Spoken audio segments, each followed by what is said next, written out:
Well, good afternoon and welcome to a special matinee edition of Oregon Friday Night Football here on the PlayOn Sports Network. Fletcher Johnson joined alongside by my analyst Jordan Johnson, and today we get a chance to take in Jefferson out of the 5A PIL taking on Grant out of Special District 2 in 6A. And Jordan, first let's take a look at the visiting Jefferson Democrats, a team that lost last week to Woodburn 21-14 at home, 6-5 in the PIL in 2011, but they did go undefeated in the league before losing in the play-in round of the playoffs, actually the first round of the playoffs after beating Park Rose in the play-in round. They're led by head coach Aaron Gibson. When you look at this team, who are some of the guys that stick out to you that we should watch for here tonight? You're going to want to keep an eye on Devin Jackson. Devin Jackson is going to be your third-year quarterback here. He's going to be the guy that's going to make this thing go.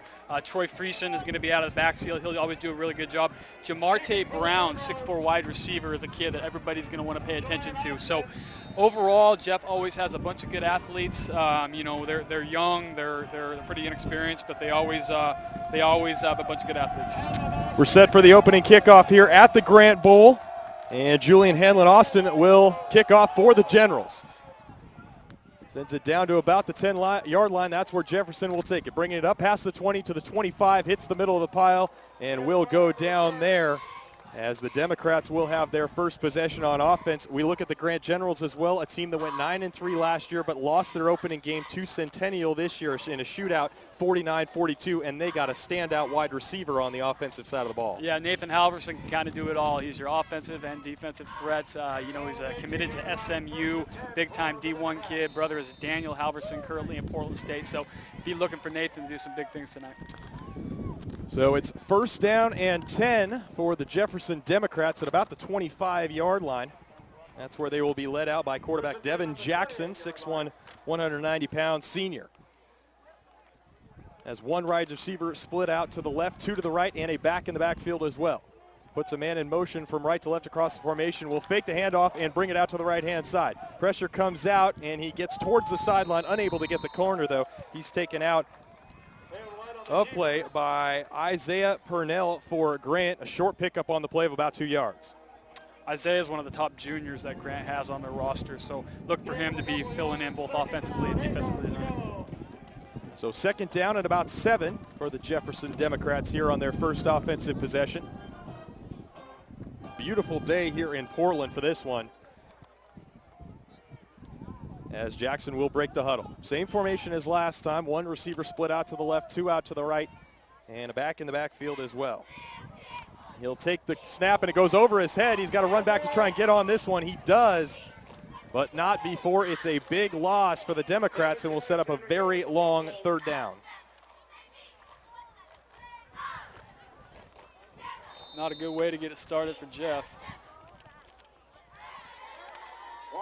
On the pressure there for the Generals, Jordan Smith was almost able to get to that one ahead of Jackson.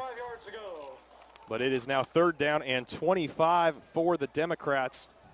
That name of the head coach sounds familiar. It's because he played cornerback for the Oregon Ducks from 2002 to 2005. Aaron Gibson, his first year as the head coach of the Democrats.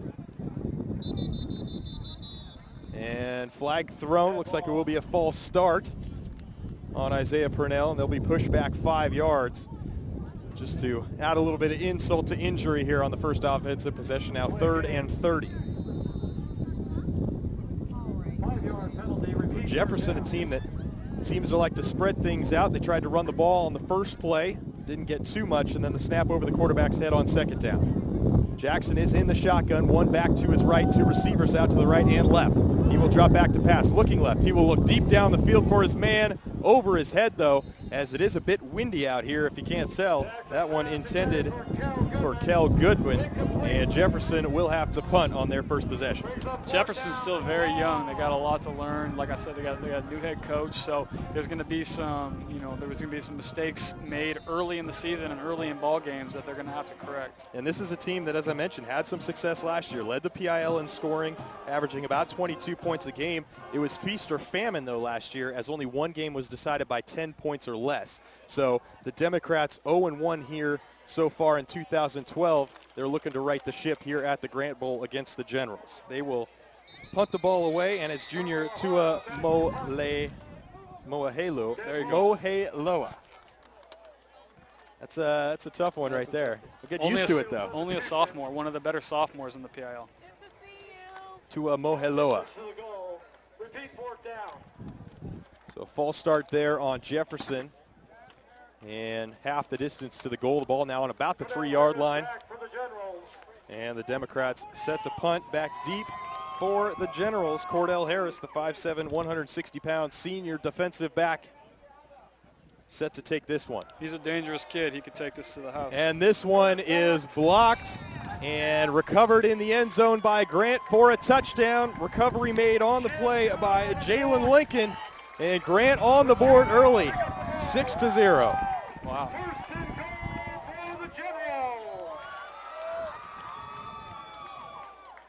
So I think when you look at this one, Jordan, if anything's going to happen or if it's going to be a blowout, it'd probably be in Grant's favor. This is a team that returns more offensive starters, more starters total than Jefferson. And as you mentioned, Jefferson, a very young team. Yeah, Grant loses, Daniel Halverson, Paris Penn, Jamar Graves. All three of them are currently at Portland State as freshmen right now. But they still bring back quite a few kids from last season that didn't have necessarily a ton of experience, but much more experience than the Jefferson team that we're seeing right now. Julian Hanlon Austin is on to try the extra point. Flag down on the near side of the field, though. And it is an illegal substitution. Too many men on the field for Jefferson. Ball will be moved yard and a half closer. And they will try the point. So interesting here as well. Grant lining up in something familiar here to Duck fans in that all the linemen over on the right-hand side of the formation, one receiver out to the left, seeing if they can maybe catch the Democrats sleeping. And he will snap the ball, throw the ball out to that far side, but the pass is incomplete, so it will remain Grant 6, Jefferson 0, with 10 minutes and 8 seconds left here in the first half.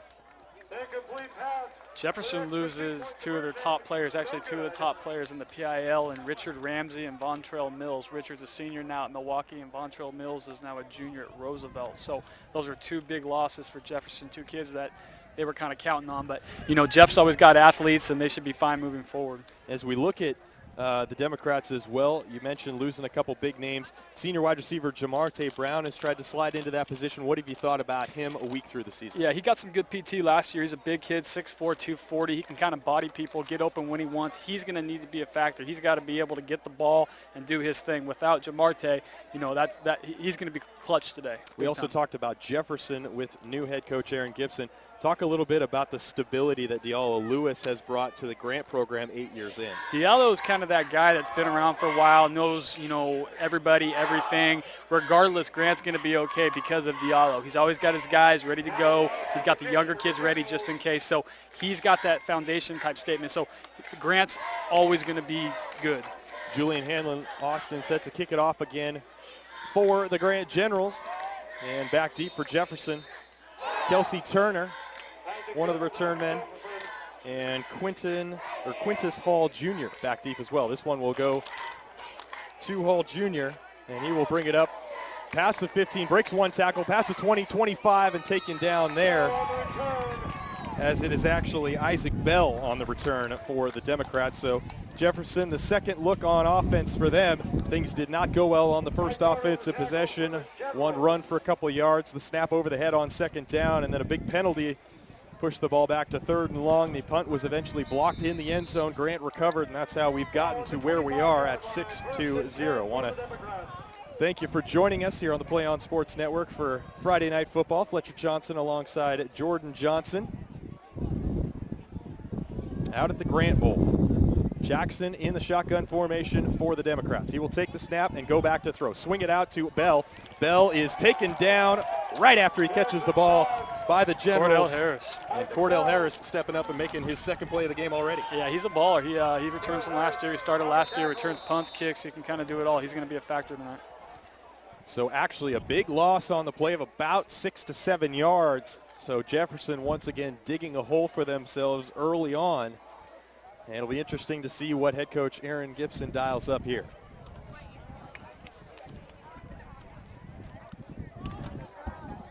Two receivers split out to the left and two out to the right with a back in the backfield on the right side of Jackson. Jackson will take the snap. Blitz comes up the middle from Grant. Jackson on the keeper. And once again, taken down behind the line of scrimmage by the Grant defense. Jalen Lincoln in on that one. Loss of a couple of yards. Third down and 20 yards to go for the Democrats. How important is it, Jordan, for a young team to get off to a good start, to maybe build that confidence early in a game against a talented Grant team? I mean, I think it's necessary. You know, it's unfortunate the way this started, but, you know, I think with a young team, you got to be able to battle and make adjustments. So Aaron Gibson having that D1 experience, knowing what to do, he's going to be key to this Jeff program building from this point on. Third down and very long for the Democrats as Jackson takes the snap. He will swing it out once again to his receiver, and pushed out a play is Isaiah Purnell. Not very many yards on that one, and it will be fourth down for the Democrats. Gain of a couple. Cordell Harris on the tackle. Little Anthony Gray is a kid that we're going to see bounce around a little bit, 5'5", 5'6", but can move, so you'll see him a lot tonight. And Anthony Gray was on the reception. My apologies, as the Democrats will go back to punt, and once again in to punt the ball away, junior Tua Mohaleo. Junior's a kid they're really excited about. Aaron, I'm sure, is very excited about him. He's going to be a factor moving forward. Big kid that's going to be a statement player on the line. I was going to say he looks a bit like a big kid, 6'2", 255, as you mentioned, a sophomore. So a couple of years left for Aaron Gibson to have an opportunity to mold him. But another penalty on the field as a false start pushes the ball 5 yards back. So a bit of deja vu here for Jefferson on fourth down. Hope to get this punt off, unlike the last one, though.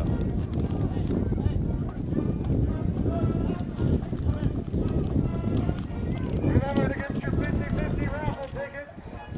Back deep for the Generals, Cordell Harris. And this punt is away. Cordell Harris will have a chance to return this one. Grabs it about the Jefferson 45-yard line. Crosses 40, inside the 35, inside the 30. He's got the sideline, and he will score! Cordell Harris takes it to the house. 2 touchdowns in a matter of 4 or 5 minutes for the Grant Generals, and they jump out to a 12-0 lead. Like I said, Cordell can move. Cordell, you know, he's one of those kids that's got some experience, knows what to do. Hit that corner and got in the end zone. The speed showed on that one as he was able to find that corner. Nobody was there for Jefferson, and Grant jumps out even further here early on in this one. Pending the extra point, it's 12-0. Last week, Grant actually had 15 penalties for 165 yards. So right now we're kind of seeing the reverse, the opposite of last week. And Grant's offense hasn't even had a chance to get on the field yet. This is their first offensive play.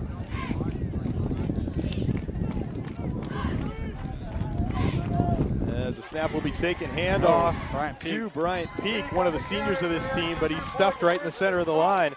So the 2-point conversion no good, and it remains 12-0 in favor of the Generals. Jalen Webb made that stop. Jalen's one of those kids that trains with us in the offseason. He's probably the best player on this Jeff team, first on offense and defense. So Jalen's one kid that we want to keep an eye on tonight. So as some expected, Grant out to the early lead, and now it's a matter of whether or not Jefferson can make the adjustments and try and get themselves back in the game. But it will be the third kickoff already for Julian Hanlon Austin and this Grant special team squad. 1 ticket, $1, 6 tickets for 5. 50-50 raffle will be drawn in the third quarter. The Grant offense is going to be pretty rested, it looks like. Yeah, haven't even seen the field yet. And as you mentioned, the 15 penalties last week gave up 377 yards to Nate Schobel, who also had 5 touchdowns. So that was an area of concern for Diallo Lewis. Defense has looked pretty good here so far. Yeah, speaking with Nathan Halverson earlier in the week, he said they made a lot of adjustments and, you know, addressed that. So that will hopefully never happen again, according to Nate. Hanlon Austin will kick off. And this one will be taken at about the 7-yard line. Brought up past the 20, straight up the middle. Tries to hop over one man, but he's taken down. As I believe, once again, Isaiah Purnell on the tackle. Isaac Bell. And Isaac Bell on the return for the Democrats. So better starting field position than they've had up to this point, but really only one successful offensive play here early on in this one, Jordan. Yeah, it's kind of a rough start, but you know, I mean, we got a lot of ball game left, so they got plenty of time to do what they need to do. 12-0, Grant has the lead. 7 minutes, 57 seconds left in the first half on a beautiful day out here at the Grant Bowl. First down and 10, at about the 26-yard line, we'll call it. One receiver out left, two to the right for Jackson, who has a back directly behind him. Fakes the pitch and will roll out to the left. And he is taken down behind the line of scrimmage. Another great defensive play by the Grant Generals. Jordan Smith on the tackle for the sack. As Jonathan Smith on the tackle, Jordan Smith rather, on the tackle for the Generals. Jordan got a lot of PT last year, too. He's one of those kids with a lot of experience that's coming back on that line. Tavion Ashley Thompson's going to be their leader. He's a 3-year starter, 2-time All-League kid. So those two combined should open some holes if Grant's offense ever gets on the field here. When you look at this Jefferson squad, given the struggles that they've had early, what kind of adjustments would you see that they should make? Because it seems like Grant is really pursuing the ball up the field early on. Well, I think they need to really just get the play off and let their guys get some, some open space to run. I mean, right now, I don't know. I think they've had more plays stopped via penalty than anything else. So I think keep it simple until you can kind of get the flow and then start, spreading some guys out. Quintus Hall Jr., the intended man there for Jackson. As you see, really the second or third time all game that Jefferson in these three offensive possessions has tried to stretch the field a bit. But it will be third down and once again about 20 yards to go for the Democrat offense.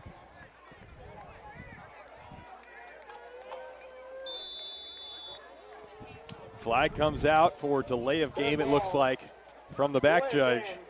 So we'll move to 3rd and 25 for the Jefferson offense. A team that just barely lost to Woodburn last week, 21-14 at home, has gotten off to not a very good start here tonight, and 3rd and long on their third offensive possession. Jackson will drop back to pass. He will decide to tuck it and run. Gets up past the original line of scrimmage, but taken down shortly thereafter, and it will be another fourth down for the Jefferson offense, as Kyrell Bishop there on the tackle. Yeah, Kyrell was a first-team All-League kid, actually a first-team All-League utility guy last year. But referencing Jefferson, I think Devin is going to have to actually probably take off a little bit from his quarterback position and get some first downs himself. If they keep getting these penalties, he's going to have to. He's a 3-year starter. He's a kid that knows what he needs to do. So that's a kid that you can probably see running the ball a lot tonight. See if third time's a charm here. Junior Tua Moheloa back to punt the ball away. Cordell Harris, that man, back once again. This punt bounces across the 50-yard line, taken by Harris at about the 43. Got a lot of room to run out to the left. Another opportunity here. Cuts back inside one man. He's got the punter to beat. He's gone. And it's the second straight punt return touchdown for Cordell Harris and the Grant Generals. And this one quickly getting out of hand here in the first quarter at the Grant Bowl. Now 18-0 in favor of the Generals. Yeah, Cordell Harris is good. I don't know if he's quite that good, but he's a good ball player, and he hit that whole good block. I think that was Nathan Halverson that came up and smacked that kid and broke that open for him. Nathan, like we said, he's not just doing his thing, scoring touchdowns. He's also laying hat and making blocks. So good job by Nathan there. Handlin Austin out to attempt the extra point, and it looks like this time they will kick the extra point as the linemen come in from the left.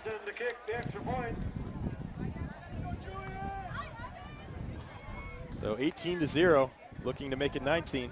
The kick from Handlin Austin is up and blocked by the Democrats, and it will remain 18-0 in favor of the Grant Generals. You look back to the most recent punt return from Cordell Harris, the vision to realize he's probably not going to be able to get the corner and cut back inside. How impressive is that to you? Yeah, he's a kid, like I said, he has experience. He knows what he's doing. He's played with these guys. These perimeter guys for Grant, Kyrell Bishop, Cordell Harris, Nathan Halverson, they've played together throughout their lives, so know each other really well, able to hit those holes and do what we just saw.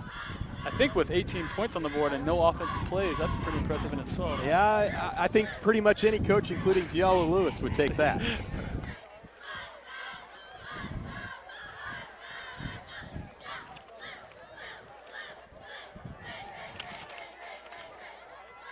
Once again, if you're just joining us, welcome to the PlayOn Sports Network. Fletcher Johnson along with Jordan Johnson here with you at the Grant Bowl as the Grant Generals host the Jefferson Democrats, the lone home game of the year for the Grant Generals here next to the high school, and always a special opportunity for these guys and always a great environment here as well, Jordan. Yeah, for years these guys have been battling, no love lost between Grant and Jeff. It's definitely one of those classics that's going to forever be a battle. Right now, obviously, we're seeing a little more of a lopsided contest, but regardless, there's always tradition. Obviously, you see all the people out here, so, we got a ball game. Halen Austin kicks off this one down to about the 10-yard line. That's where it's taken by the Democrats. Brought up past the 20 into the pile, and will be taken down there as I believe Isaac Bell on the return once again. So Devin Jackson and the Jefferson Democrat offense out for their fourth offensive possession. Start this one at about the 21-yard line. Yeah, when you look at this matchup, Grant got the better of Jefferson last year, 49-24. Grant up at the 6A level in that special district.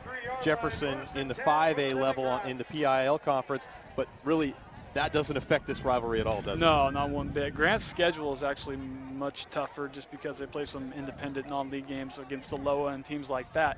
So, a game like this is tradition-rich and it's still special. But, Jeff is going to play some more teams, Madison, Cleveland, Franklin, that they're going to be much more even with. As a flag once again on the Jefferson offense. I believe their third or fourth delay of game penalty of the game. This one on first down, so it will now be first down and 15 for the Jefferson offense. And we've talked about Devin Jackson, but you'd have to believe that the Democrat offense would really want to get Jamarte Brown involved in this game, and Jackson keeps it coming out to the right-hand side. Good pursuit out there by the Grant Generals, but not after he picks up about 7 yards as Kyrell Bishop in once again on the tackle. Yeah, Kyrell's a gamer. Kyrell's a kid that's going to do big things against multiple teams this year. He's another kid that came out and trained with us quite a bit in the offseason. So Grant's kids did a lot of things in the offseason to prepare themselves for the the 2012 campaign. Looks like Aaron Gibson may have taken a little of your advice as well, as putting the ball in Jackson's hands more and having him make some plays as their best gain of the game so far. A pickup of about 8 yards will set up a second down and 7 for the Jefferson Democrat offense. Jackson will drop back to pass. Pressure comes up the middle looking for Jamarte Brown, but too far in front of him. As you look at Jamarte Brown there, and he towers over some of those defensive backs. They got to keep it simple. Just get the ball in his hands and let him do his thing, So I'm assuming they'll make some adjustments and do their thing. But Devin Jackson, like I said, he's a 3-year starter, and he's a kid that can get it done if he's given the time. Most manageable third down so far for the Jefferson Democrat offense, as Jackson comes back into the huddle with the play.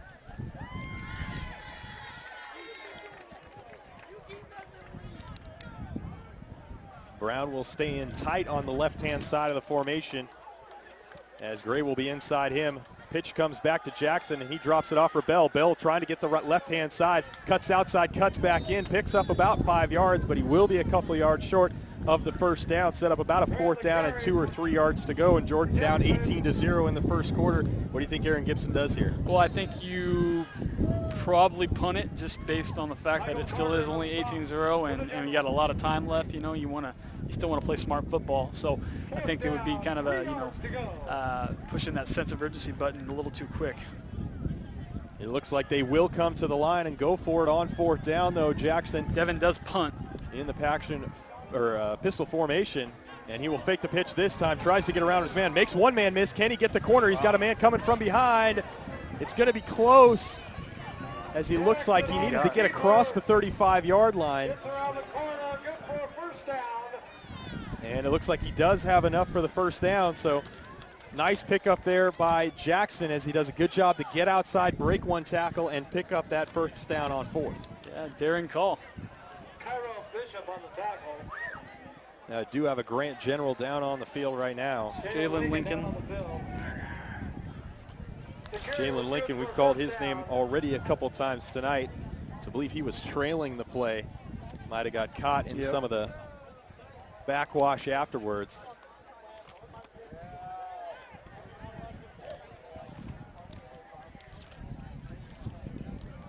But it's a big night in the state of Oregon in high school football. A bunch of big games on the schedule. Is lots of good games tonight. We got Aloha, number 4 Aloha in our NEI rankings. Number 4 Aloha is going to number 6 Tigard, and number 3 Central Catholic is playing number 2 Sheldon at Oregon City High School. So those games right there are going to be huge. We got a rematch of last year's state semifinal with Central Catholic and Sheldon. That's a game that I guarantee is going to be very, very close. I actually went out on a limb, and in my predictions, I have a 30-27 overtime win by Central Catholic in that one. So, all right. Tigard Aloha is going to be another really fun game, as Thomas Tyner is going to, have a chance to play a really good football team. Tigard is not as big on the line as Aloha, but maybe the fastest defense in the state. So it's going to be very, very interesting to see how they combat that size differential and stop Tyner, because Tyner's the dude. Everyone knows that. Yep. They're going to hit him and hit him and hit him and make Tyner beat them. If someone else beats them, they can live with that. But I've talked to a lot of those Tiger kids this week, and they're focused on making sure that Thomas Tyner doesn't beat him by himself. Tyner had a breakout sophomore year a couple years ago, dealt with a lot of injuries last year. He's an Oregon commit, a guy that's ready to go down and play for Chip Kelly and Eugene. And it's really going to be interesting to see how this year progresses with him, because without him last year, Aloha really struggled throughout the majority of the season. And that's the thing is they have an outstanding line, and they got the kids to get it done up front, but without Thomas, they don't have a ton of perimeter kids. So that's where, Thomas is going to be a kid that's so key, and he has to stay healthy if Aloha's going to go make a run. Jalen Lincoln being helped off the field by a couple of coaches as he's not able to put much weight on that left leg. But we are back to action. Jefferson having picked up their first down here this afternoon. Grant's offense has not even seen the field yet. And we got about 4 minutes left in the first quarter. Grant's touchdowns, 1 on a blocked punt and 2 punt return touchdowns for Cordell Harris has made it 18-0 in favor of the Generals. 5 wide receiver formation for Jackson here, as he will take the snap, drop back to pass. Swings it out to the left, catch made, but quickly gang tackled by the Grant Generals defense, as that was Hazel West on the... I'm sticking with Hazel West. That's actually Bam Bam West is what he goes by. He's one of the top wrestlers in the PIL and only a junior. So he's a kid that we're gonna see a lot of over the next couple seasons. Another guy that Aaron Gibson's gonna rely on. 5-yard loss for the Democrats there as they tried the screen pass out to West. They'll set up a 2nd down and 15 as Twins left and right as Jackson drops back to pass.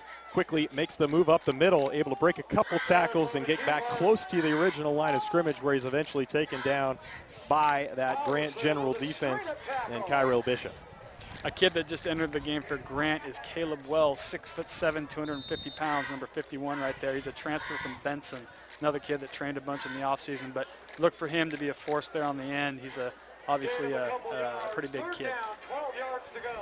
Maybe 3rd down and about 12 yards here for Jackson and the Demo offense. It will be Brown and Fletcher splitting out wide right as Jackson will take the snap. Looking left, and he will toss it over the middle. Nice catch there made, and close to another 1st down. Tries to roll forward. It looks like he has it. That's Quintus Hall Jr. for the Democrat offense, and consecutive 1st downs here on the 4th offensive possession for the Demos. And you gotta start building somewhere, so that's good. Get a couple 5-10 yard gains and go from there. What do you make of how high school football has changed in this state over the course of the past 5 to 7 years, whether it be because of the Oregon Ducks or Nigel Burton at Portland State? It seems like the level of high school football has raised even further than where it was before. There was about 5 to 10 scholarship D1, D1AA kids every year coming out of Oregon. Last year we had over 30. So a huge difference, and credit that to the coaches, the athletes, the overall exposure. And Jamarte Brown makes the catch at about the 20-yard line and will waltz into the end zone, just what the Jefferson Democrats needed. They are on the board 18-6 here in the first quarter. Big play right there. And you see the size come into play there with Brown as he jumped over Cordell Harris to make that play. Great concentration to bring that one in. Yeah, that's where they need to go. Anytime you got a one-on-one 6'4" guy going up with your 5'9" guy, you got to go that route, So Jefferson will now line up for the extra point, or will they go for 2? It looks like Jackson is back in. And we'll find out when they break the huddle here.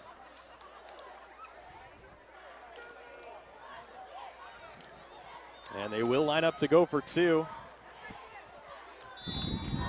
As one receiver will go out right, 3 to the left. As we do have a penalty called on the Democrats. Dead ball.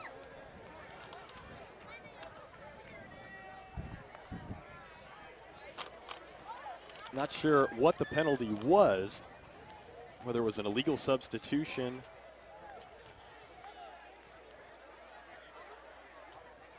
or what, but it was on the Democrats as they move the ball back 5 yards. So maybe a little bit more room to work with for that Jefferson offense. Yeah, they're going to be watching a lot of film, I think, next week. Lots of penalties here early in this one. Jackson will look to throw. Now tries to run it up the middle. Will try and throw it last minute to Brown. Flag comes out. Looks like this one will likely be pass interference as Brown went up for it. But we will wait the official's call. Pass interference on the defense is the call. So they'll move the ball half the distance to the goal, back around the 4-yard line, and Jefferson will try this one again.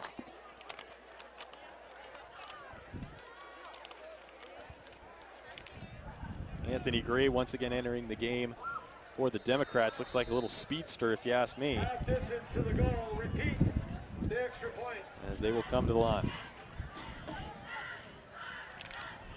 Twins left and right. Brown split out wide left. Jackson will take the snap, look his direction, pump fake the fade, throw it out to the receiver, tackle. Contact is made at about the 3 or 4 yard line, but the running back able to spin off it, but the Generals still able to stop the play before it gets to the end zone, and it will remain 18-6 in favor of the Generals. So it looks like we're actually going to get to see the Grant offense now. Hey, well, we'll speak too soon here. There is still a kick return to go. My bad. We'll have to see if that man Cordell Harris is back there. Yeah, that's true. That's true.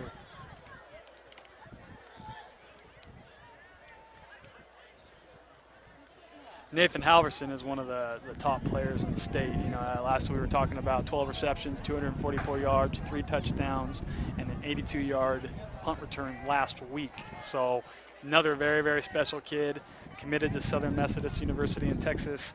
And once again, his brother is also a D1 scholarship athlete at Portland State.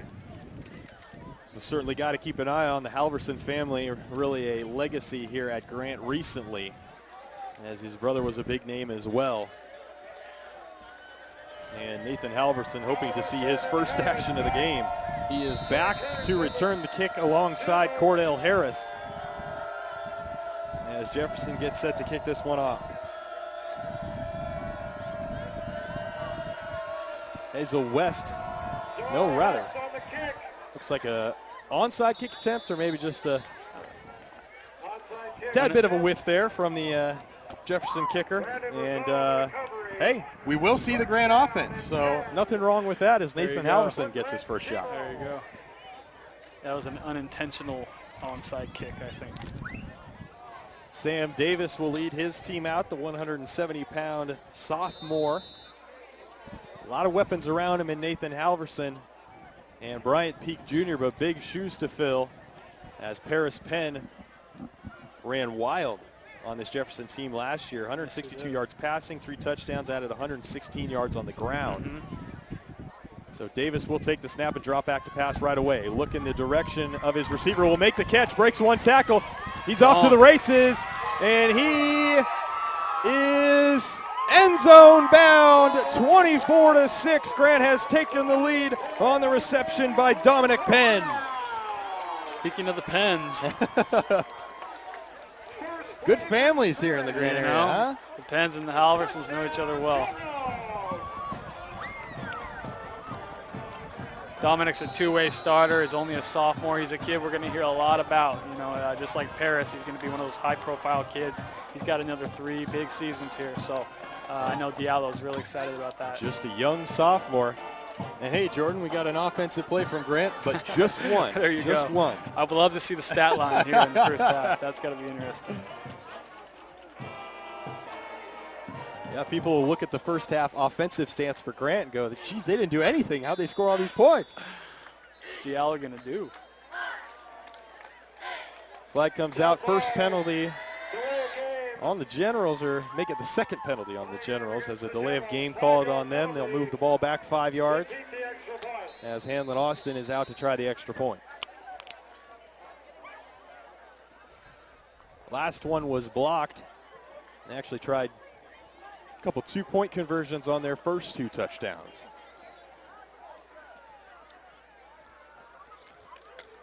Cordell Harris will hold. Yeah, snap good, placement good. Kick is up, and it is through. So Grant now on top, 25-6 over the Jefferson Democrats with 1:38 left here in the first half. Keep this up. We could reach that century mark.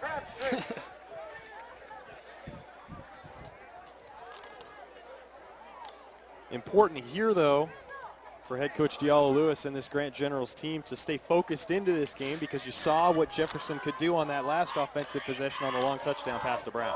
Well, I think more importantly, Grant made a lot of mistakes and had a lot of penalties last week. So regardless of the score, I think they need to remain focused, because week to week you don't take things serious. You're going to make penalties. So I think Grant's going to learn from this and be focused based on what happened last week. And like you said, they play a very difficult schedule due to some of the independent teams they play. So those mistakes become more and more costly as the year goes on, I would imagine. Absolutely. Hanlon Austin back to kickoff once again.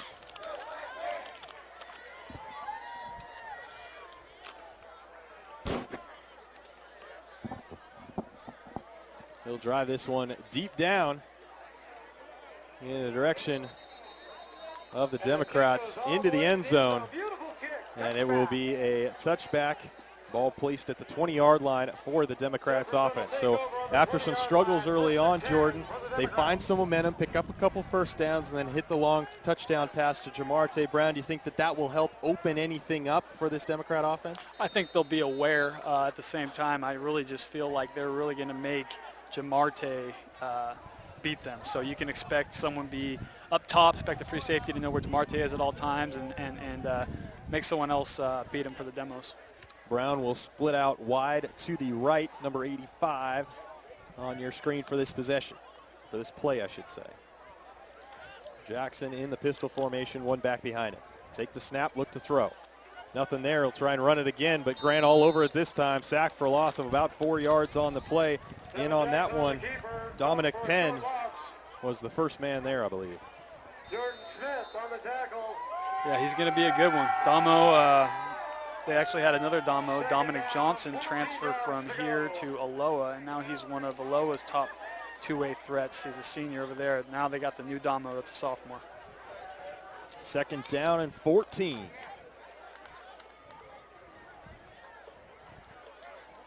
Jackson ready and takes the snap. Look to throw. And has an opportunity to drop this one off. He will try and make a man miss out on the outside, but a great play by Cordell Harris to take him down with a shoestring tackle for another 2-yard loss. Devin's going to be a tired kid by the time this game's over here. He's taken pretty much every play of the game thus far. Yep, he certainly looks like he's the cog, as you would expect any quarterback to be in running this offense, but had an opportunity to drop it off there for his running back, but kept it. Not sure that the running back would have picked up more yardage, though.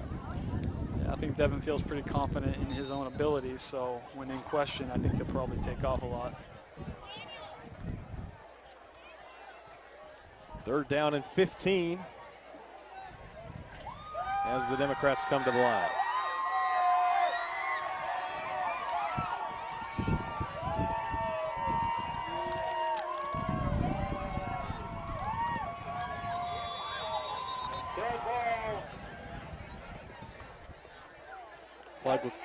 And that will wrap up the first quarter of action here from the Grant Bowl. It was all Generals for the majority of this first quarter. They lead as we head to the second, 25-6 here on the PlayOn Sports Network.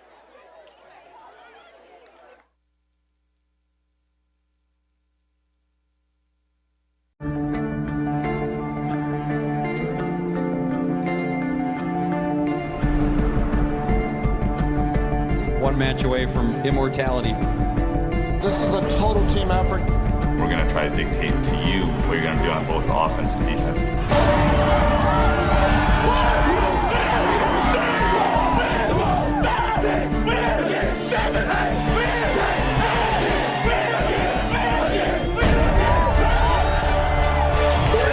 going to come at you. One shot. Now it's time to put the hats on and go get some work done. So they're all going to look to make a statement early.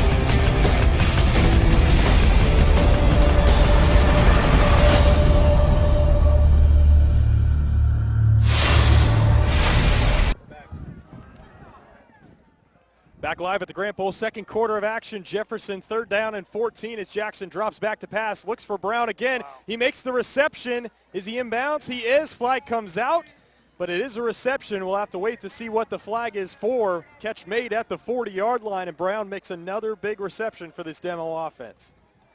I didn't see a whole lot there with regards to PI or anything.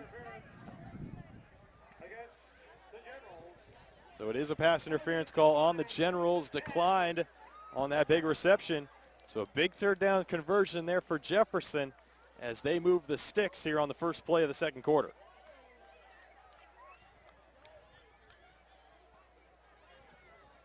You figure they're going to keep going up top to Chamarte as much as they can. Two receivers split out right, 2 out to the left and a back behind Jackson, who will once again look to throw.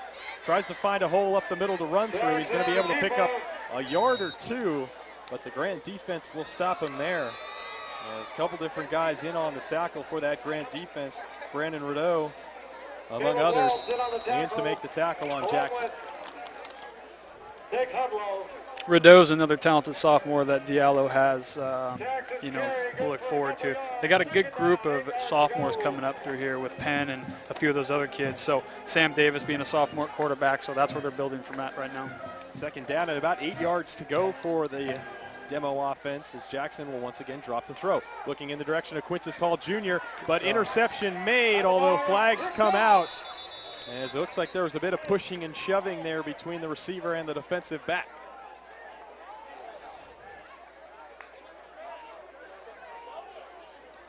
Miguel Carter on the interception, flag on the play. Carter made the interception, but it's pending the penalty, and it will be pass interference on the offense. Interception is good. So Grant will decline that penalty and take over at their 30-yard line. So not something you see too often there, Jordan, an offensive pass interference, and Grant still gets the ball. In this game thus far, you don't really, you can't expect the unexpected right now. So Grant out for their second offensive play here with 11 minutes left in the second quarter. Davis will line up in the shotgun formation. The second offensive play for Grant thus far. As he has Peak Jr. to his right. Handoff will go to Peak Jr. right up the middle. Hops over one man, makes another man miss in the middle, and picks up the first down on about a 13-yard gain. Peak Jr. was a first-team All-League kid as a junior, so very, very talented back. He's back this year. He can play ball control with Bryant. The ball now at about the 43-yard line. Davis gets the signal from the sideline. Trips out to the left, one receiver out to the right. He will take the snap once again, hand it off to Peak up Jr. up the middle. This time wrapped up by that Jefferson defense right at the line of scrimmage. Jalen Webb. Great play there, as you mentioned, by Jalen Webb. Jalen's a really good kid, hard worker, very good wrestler. He went up against some of the top linemen in the Northwest that we had at our elite events, and he was beating a lot of them, so he's the real deal. Second down and 10 for the Generals. As Davis looks to throw. Up again. And pressure coming. Ooh, and got Davis him. will be taken down behind the line of scrimmage. A positive play on the defensive side of the ball there for the Democrats as Isaac Bell back another 5 yards and make the third down a tad bit longer. Ball start on Grant. 5-yard penalty. Repeat third down.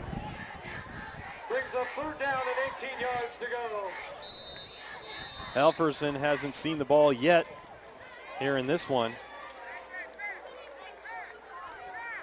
as he is split out wide to the right. And he has Jefferson's quarterback, who's also one of their cornerbacks, Devin Jackson, on. A lot of schools looking at Devin as a DB as well due to his overall athleticism. Davis drops back to pass, looks, and will throw it down the field in the direction of Halverson. Behind him, though, this one falls incomplete. So a nice stop there defensively by the Democrats, forcing Grant to punt. Yeah, Halverson broke multiple school records last week with those 12 receptions and the 244 yards, so he's coming off a really big week. For those that don't really know much about him, feast or famine guy, he also had a couple fumbles last week. Yes, he did. That was actually the first thing that he told me about when we spoke earlier in the week. He didn't mention the receptions or the yards. He told me about the fumbles. That's the type of kid he is. Pretty hard on himself, always wants to get better, so, I respect that. So a fourth down now for the Generals, and they sent out Brett Pinkley to punt this one away. But before that, timeout called by Deola Lewis and the Grant Generals. Grant's first timeout.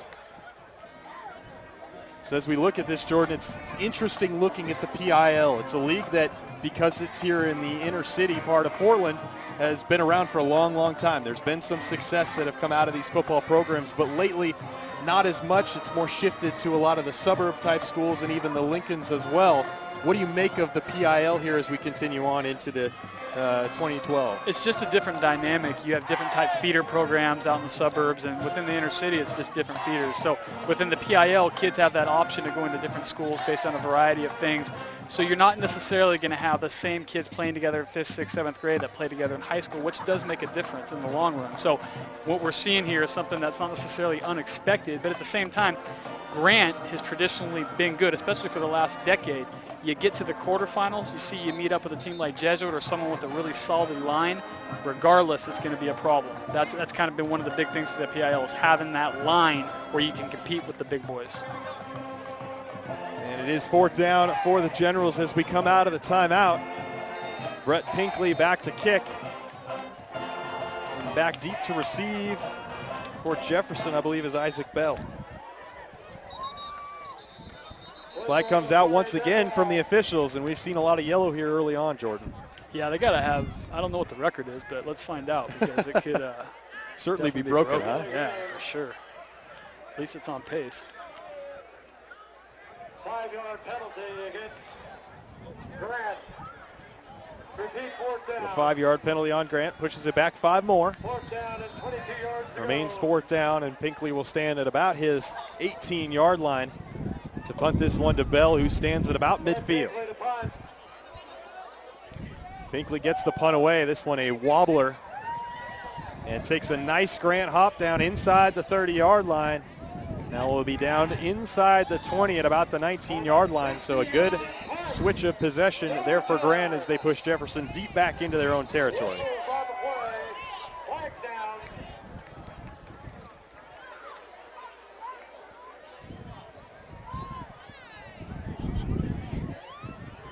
Shockingly enough, I think there could be a penalty. And there is a flag on the field, and it looks like this one will be brought all the way back, and Aaron Gibson and the Jefferson Democrats will make Grant punt again. So the big hop forward on the punt negated on the penalty.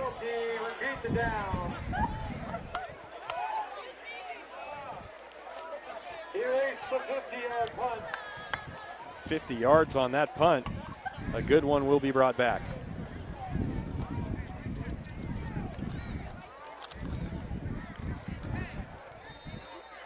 Hall back to receive for Jefferson.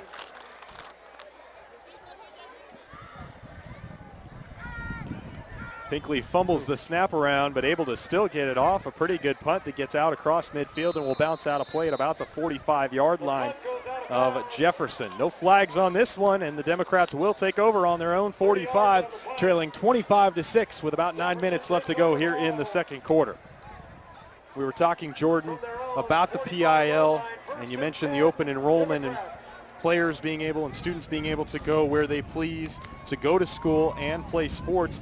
With that being the case, do you ever see a shift back to any of these schools in the PIL and ability to become more successful once again? I think the talent is there, and you know, just like any inner city, you got some very talented athletes. It's a matter of, you know, building that structure within Alberta Park and some of the other feeder programs that they have, keeping those kids within the same, you know, team. So when they get to high school, they're very aware of, you know, who they're playing with and what they do and their, you know, different intangibles. So that's going to be important moving forward. Jackson looks long for Brown once again up that far right-hand side. This one off the hands, though, and it will be 2nd down and 10 for the Demos at their own 45-yard line. I think one of the really interesting things to me is you look a couple of years ago at Aloha winning the state title, and that was a bit of a shock to people. Everyone was surprised that it was Aloha Tualatin and that things had kind of changed to involve some of those outer suburbs. Well, Coach Casey, one thing that he did is he got into that Aloha youth program and really built that from the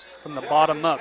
He spent about 3 seasons, you know, going. I think he started 1-8, then he went 3-6, and then he went 5-4, and then he built that feeder program where he had those kids available. He knew who they were. He'd been working with them. All the youth programs were running the same offense, so when they got there, they were all on the same page. They did get lucky with some kids like Tyner and Braden Kersley, some of those kids, but at the same time, you got to get in there, do it right. It takes a few years, but if you do it and you do it right, you can have success. An unsportsmanlike penalty or conduct penalty on the Grant defense will push the ball beyond midfield into about the Grant 40-yard line, and that's where Jefferson will have it 1st down and 10. Not quite sure what happened on the penalty. It came out from the referee. Nonetheless, a 1st down for the Demo offense. Jackson drops back to pass, and he will drop it off out in the flat to his running back, Gray, who was eventually pushed out of bounds, and another flag. And it looks like this one might be for a late hit. Gain of 15 yards.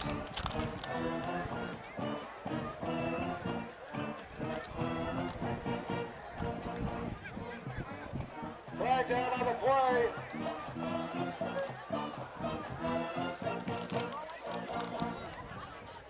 And it is a dead ball personal foul on the Grant defense.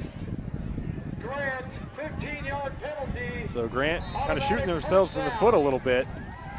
And Diallo Lewis will call the timeout to pull his guys over to the side after 2 15-yard penalties on successive plays.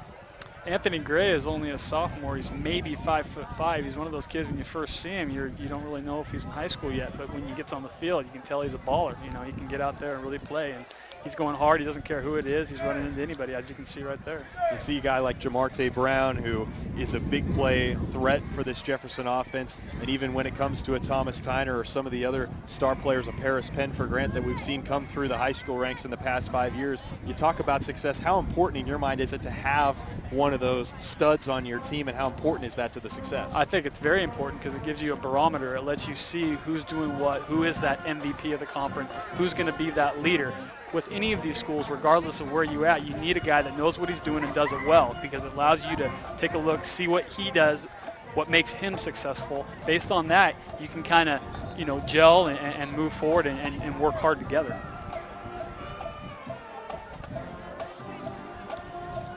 And we've seen some good ones come out of high school recently. Owa Odigizua back in the day out of David Douglas. Pops into my mind, down at UCLA now, playing for Jim Moore Jr.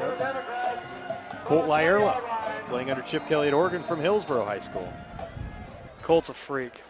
He is unbelievable. Colt is a freak. Watching some of those YouTube videos of that kid, it's unbelievable. Yeah. Jackson will throw the ball down the field, was close to the line of scrimmage, looking in the direction of Hall Jr., but over his head and out of the back of the end zone. 2nd down and 10 for the Jefferson Democrats at the 20-yard line of Grant. In my lifetime, I have not seen a freakier high school football player than Colt Layerla. Probably the freakiest kid. If he can keep his head on straight, which has been an issue, then he can do. He's going to be, a first-round pick in the NFL draft. Was out at that Hillsboro-Glencoe game a couple years back when he caught the Hail Mary and dragged 3 players into the end zone on the last play of the game. I will never forget that, as I was calling that one too. It's the best play I've probably ever seen at any level. Amazing. Second down and 10, and what do you know? Some more yellow.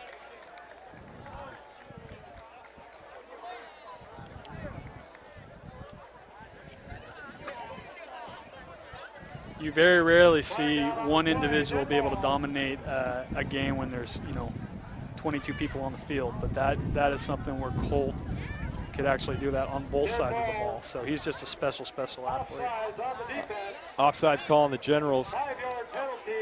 Pushed the ball down to the 15-yard line, but yeah, I remember that game. He scored every touchdown for Hillsboro, and Hillsboro did nothing when they didn't give the ball to Colt Layerla. Yeah, they're missing him right now.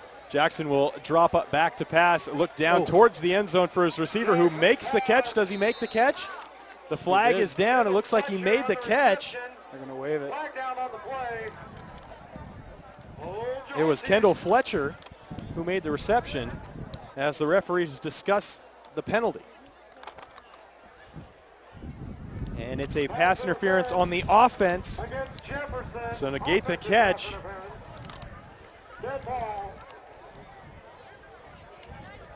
And it was a great catch there by Kendall Fletcher. That used a little too much of those arms to create that separation to make it. Jefferson now pushed back outside the red zone to about the 30-yard line, and it will be a second down. Make it, yes, second down and 15. 18 yards to go for the Democrats. And I thought that the referee said loss of down, so it will be third down and about 20 for the Democrat offense. Jackson looks down the field, and this one will be intercepted. That's Cordell Harris looking to make some fireworks happen. And he's taken down at about the 24-yard line, so Grant creates the turnover on the overthrow from Devin Jackson, and the General offense will come back out on the field with a 25-6 lead. Cordell's having a day. 2 punt return touchdowns and an interception. And a pick.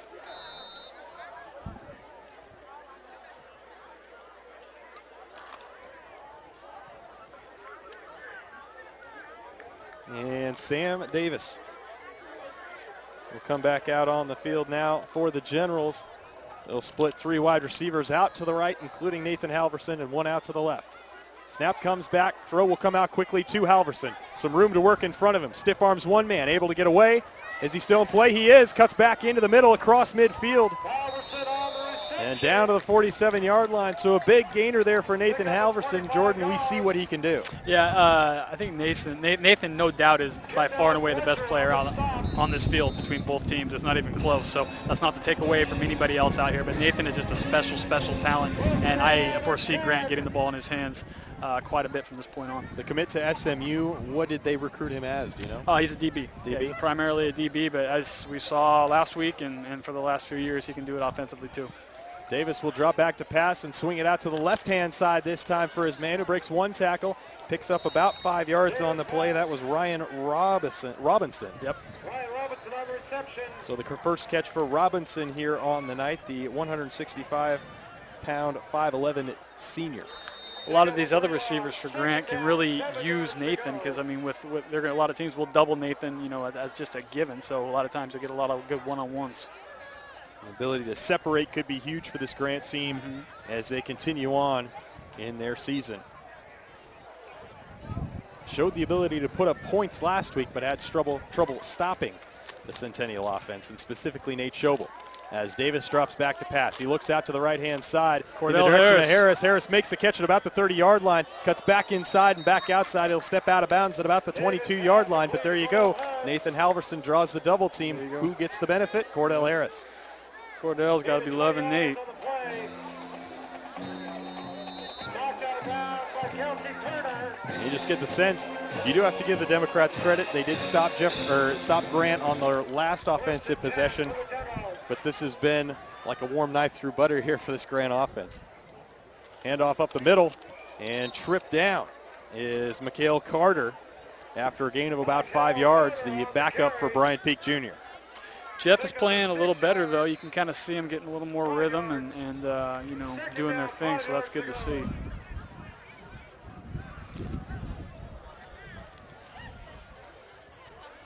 Got to imagine it's tough to stay in the game at times when defensively you're not even allowed to get out on the field and try and stop the Grant offense, and before you know it, you're already down 25-6 or 18-0. Yeah, if you're just if you're just a starter on the defense for Jeff, you're probably pretty lonely right now, just kind of hanging out. Davis will fake the handoff this time, keep it himself, but a great trip up there by number 28, Vaquan Sanders, sophomore linebacker for this Jefferson side. We'll set up about a 3rd down and 6 yards to go. If Grant does end up, blowing the demos out, it'll be a really good opportunity for the Generals to be able to get some of their young guys some playing time. With the tough schedule that they do have ahead, they're going to have some really tough games like last week where it's a close ball game, so it would be a good time to get them some PT. Davis will look down the field in the direction of one of his studs, it is Ryan Robinson. Ryan Robinson. Ball goes off his hands in the end zone, and that will set up 4th down. And about 7 yards to go. So what will Diallo Lewis do here? This is one of those interesting situations where it's probably right at the edge of field goal range at the high school level. Yeah, they had a pretty good kicker, so it's definitely an option. Hanlon Austin, but it looks like Davis will stay out on the field and take the snap from the shotgun formation. He will look to throw, looking across the middle, nobody home, and will look out to the outside. Tip on the play nearly falls into the hands of Robinson as it was tipped by another Grant General. Dominic Penn able to get his hands on it and almost tipped it straight to Robinson, but it goes incomplete, and Jefferson once again holds. 1st down and 10 yards to go for the Democrats. If Jeff can manage to get a score here, they could, cut the lead in half and feel pretty good going into halftime. Yeah, considering everything that's happened here in the first half and that has gone Grant's way, if Jefferson can get on the board, you got to feel pretty good if you're Aaron Gibson. Absolutely. Will be dancing for us at halftime. They'll have to go about 82 yards to get to that end zone, but we've seen that they can do that, especially with the help of Jamarte Brown out there on the outside. Brown is out, split wide to the right. 2 receivers out to the left. They look in the direction of Brown right away. Double coverage there and right off the hands of Brown, but some great defensive play there by Robinson. So he kind of goes and gets up in the face of Brown afterwards. Told him about it. Incomplete. No love lost between either one of these schools. I think they realize and understand that these guys have been rivals for a long, long time. So regardless of the score, they're going to be grinding. 2nd down and 10 for the Democrats at their own 18-yard line.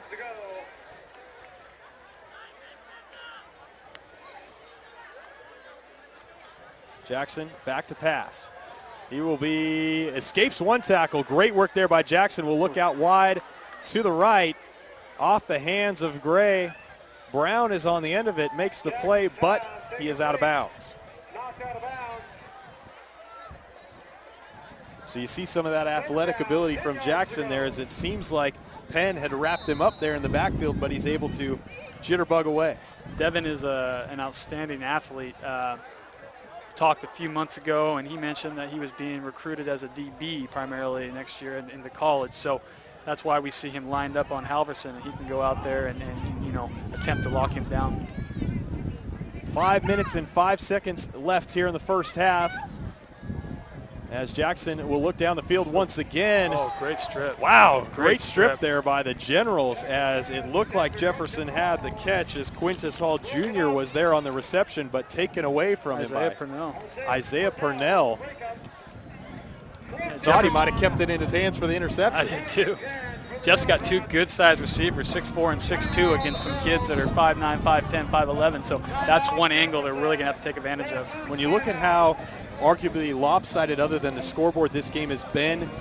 I mean, how successful or how competitive do you see Jefferson being for the rest of the season in that 5A PIL, given that they went undefeated in the league last year? Well, I think that 5A PIL is just a little down right now. I think those teams are all in kind of the same boat. So I think for Jeff, it'll be good considering, you know, they are somewhat young and they got some kids that do need to build for them to play the Clevelands and the Madisons and the Franklins and get some W's. But, you know, once again, anything can happen. The thing with the PIL is the kids are so athletic. You know, if they can start gelling a little quicker than people thought, they can really do some things moving forward. And that's the task for first-year head coach Aaron Gibson. Takes over a program that was run by Anthony Stoudemire, who, as I mentioned, led the Demos to an undefeated record, 5-0 in the PIL last year. Led the PIL in scoring at 22 points a game. Only had one game decided by 10 points or less, though, last year, and that was a 20-14 victory over Cleveland way back on September 16th, 2011. So a 5-yard penalty, delay a game on the Jefferson Democrats. Fourth down, 15 yards to go. It wasn't long ago that Jeff played for a state title, so they're not too far removed from knowing what it's like to get to the big game. Snap comes back, and the punt is away. Cordell Harris deep, standing at about his 50-yard line. He'll let this one bounce, and it will bounce across midfield down to about the 42-yard line of Grant, and that's where Jefferson will down it. Grant takes over to the 25-6 lead, about 4:46 left in the first half.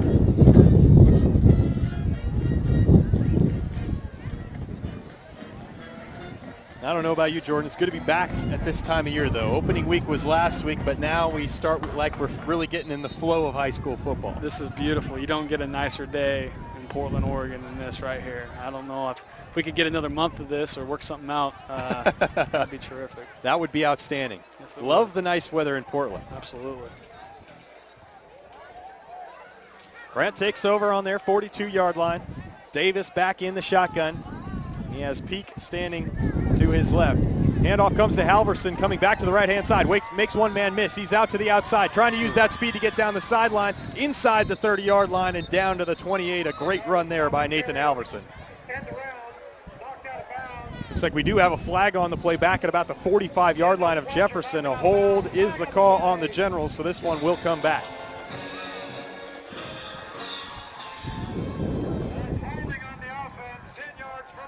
I really think Diallo is going to try to get the ball to Nathan quite a bit here, try to punch it in before halftime, get up, get a little bigger lead, get Nathan the ball in the open field. You got a better than a 50-50 shot to take it to the house. Because that's what we look at. We talked about how crucial it would be and big if Jefferson was able to get it to the end zone. You could really kind of stick that dagger in if your Grant were able to get in the end zone before half. Crucial 4 minutes here.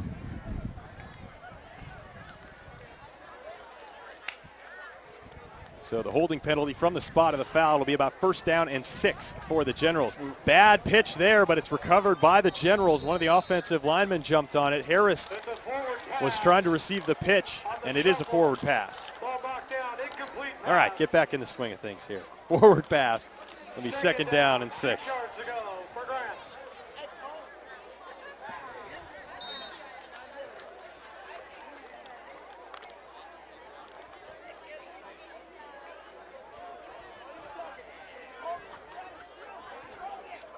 So right now, Halverson is out of the ball game, it looks like.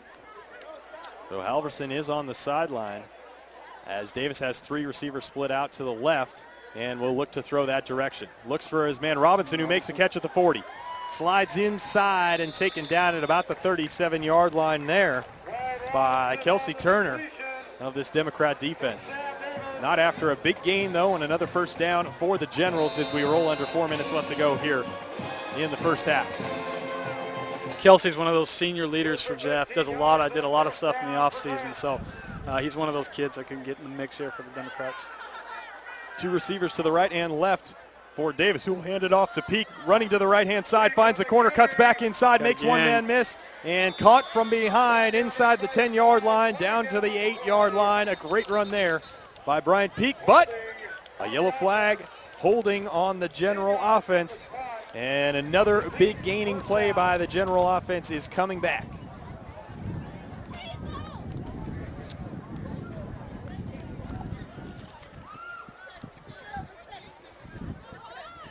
So it's an illegal shot block on the Grant offense.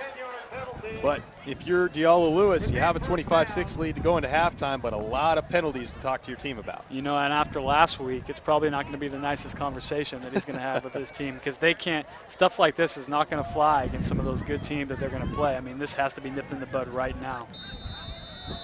So the ball moved all the way back across midfield into Grant territory at the 47-yard line. Will set up about a second down or rather a first down and 25. Davis alone in the backfield and had a shovel pitch man, but he will keep it himself, pick up about 7 yards as he gets back across midfield and close to the Jefferson 45. You know, I like Sam Davis. I like the fact that he's a sophomore and that he's, you know, he's learning right now. He's gonna be a kid that I think is gonna do some big things. Paris Penn, Daniel Jefferson, we see him out here, you know, in the crowd rooting on their younger brothers, and they both said a lot of good things about Sam Davis. And when you get someone like Diallo coaching you from a young age, you're able to learn that system and do a lot of, you know, get a lot of important things out of the way early. Nathan Halverson back on the field, split out wide right. Looks like he's got one-on-one coverage out on the outside. Will they go that direction? They go out to the right, but looking for Cordell Harris. It's over his head, and that'll set up a very long third down. A bit of a late shift there from Jefferson, as well as they slid a man over from the far side to cover over the top on Halverson. Aaron Gibson knows his stuff. Knows his secondary for sure. There you go. He probably wants to get out there himself right now. Yeah, I would imagine. Teach these youngsters a thing or two. I remember him as a freshman getting in the mix and you know, having to D up some of those big Pac-10 receivers. Yep, Gibson was a big-time player. Always remember his interception against USC when he was on Dwayne Jarrett. This pass out for Peak over the top. Tough play for Peak to make, but one he probably should have. The pass falls incomplete, and it will be fourth down. So once again, another defensive stop there for the Democrats in a key position. They get the ball back with close to, actually exactly almost 3 minutes left on the clock, and an opportunity to maybe try and create some momentum going into the break. Yeah, I think, you know, Jeff needs to reach into the bag of tricks right now and not turn the ball over, for one. But no penalties either. Yeah, no, no penalties. Hasn't been the cleanest game we've ever seen. So now Grant will line up in an offensive set. Flag does come out, though, for a delay of game, something we've become very accustomed to here in the first half. So push him back 5 yards. Not sure whether Grant was really going to run a play there or not anyways, but now for sure Diallo Lewis sends out the punt team, and Brett Pinkley will punt it away to Quintus Hall Jr. Pinkley standing just inside his 40-yard line at about the 38. And Hall for the Democrats stands at about his 17-yard line.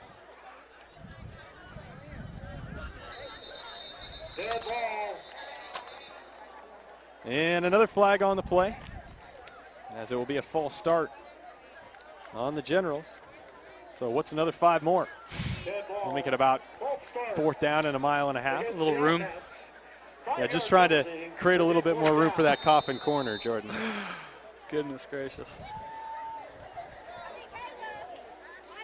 Jeff has a couple nice-looking receivers, though, you know, so. Big guys, just got to develop them. Yeah. We saw Jamarte Brown make a big reception for the 1 touchdown Jeff has scored already.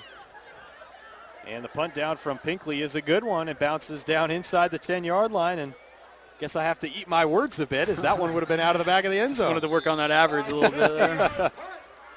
The ball down at about the 9-yard line. And that is where Jeff will take over. With 2 minutes, 48 seconds left in the first half, and Grant leading 25-6. I think Jeff also needs to be careful here, make sure they don't turn the ball over deep in their own territory so they don't go down, you know, 32-6 or whatever it is into half. You know, be safe right now. couple runs maybe. So given that you got 2.5 minutes left, Grant's already used a couple timeouts. Do you play it safe here given that you're inside your 10, or do you try and throw the ball down the field and make something happen? Well, with what we've seen thus far, I think it'd be, smart to let Devin do his thing and just tell him to, hey, look, be smart, be conscientious with where you're getting the ball. Short throws, nothing extreme right now. Jackson drops back to pass. We'll look out to Hall, who makes the catch. It'll be about a gain of a yard. It looks like that one might have skipped on the turf. Yeah. Thought that bounced. The ref saw differently, so it's a pickup of about a yard on the play, set up a 2nd down and 9. 1 yard gain. Receiver kind of looked like a shortstop there. So Jeff will come to the line. And Jackson will take the snap. Looks down to the right-hand side. Will swing it out for his tailback. There you go. And make one-man tackle. Make one-man miss. Get outside the 20 to about the 30-yard line. Takes a shot. It's Kelsey Turner. But Kelsey Turner makes a big play there for the Democrats to get them deep out of their own end. Looks like we do have another flag down on the play, though. Isaiah Parnell on the hit. Smart play calling by Gibson, though. That's what we were talking about a second ago, Taking what the defense gives you. There you go.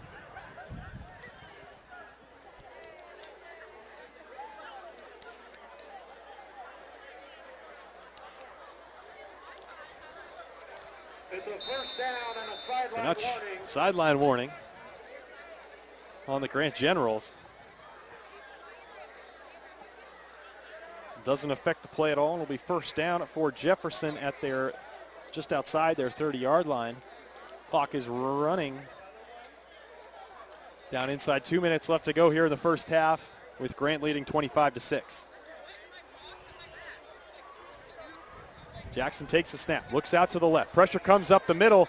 This time, do they get him? No, he's able to escape away. Great play there once again by Jackson. And Penn able to trip him up by the shoestring and bring him down behind the line of scrimmage. But Jackson able to get out of that pile, but Dominic Penn there to save the Generals. Devin's an athletic kid. That just shows right there what he is capable of. He looked like he was coming down, escaped, and then sophomore Dominic Penn not unexpectedly ran him down. So 2nd down and 14 yards to go, we'll call it, for Jeff. Now just 1 minute left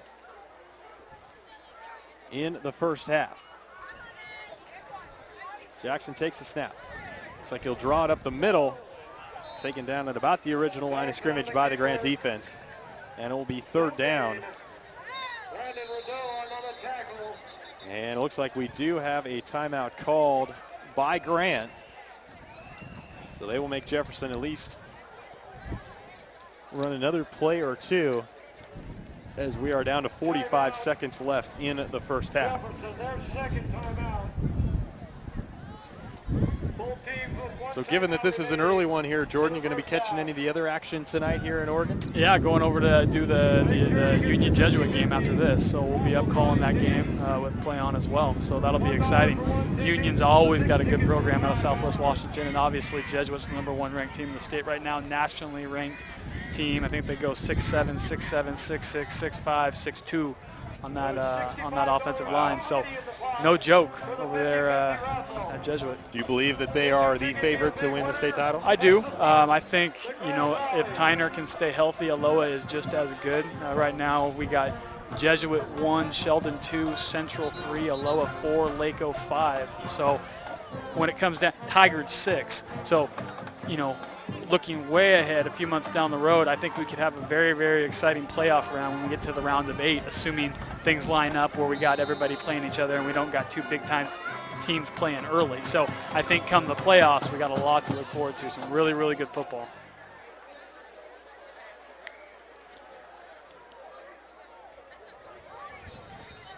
Another flag comes out on this 3rd down play for Jeff. Flags on the field. Dead ball. False start. Against the offense. We'll push it back another 5 yards and set up a 3rd down and 19. So once again, not the cleanest half of football we've seen here at the Grant Bowl. I think if you're Jeff, you just kind of take it in right now, Don't turn the ball over and go into halftime down 19. as Jackson takes the snap. Looks to swing it out to the left, but he'll be swarmed over by the Grant defense back inside his own 20-yard line. Jackson on the keeper, but down for a loss.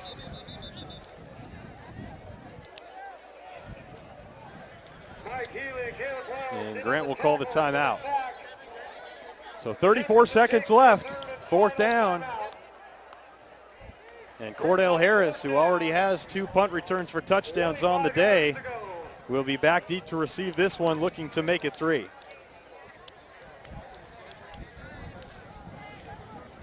Yeah, Cordell makes it 3. You got player of the week honors sewed up in one half. No doubt. 3 punt returns for touchdowns. If he returns 1 more this game, also an interception.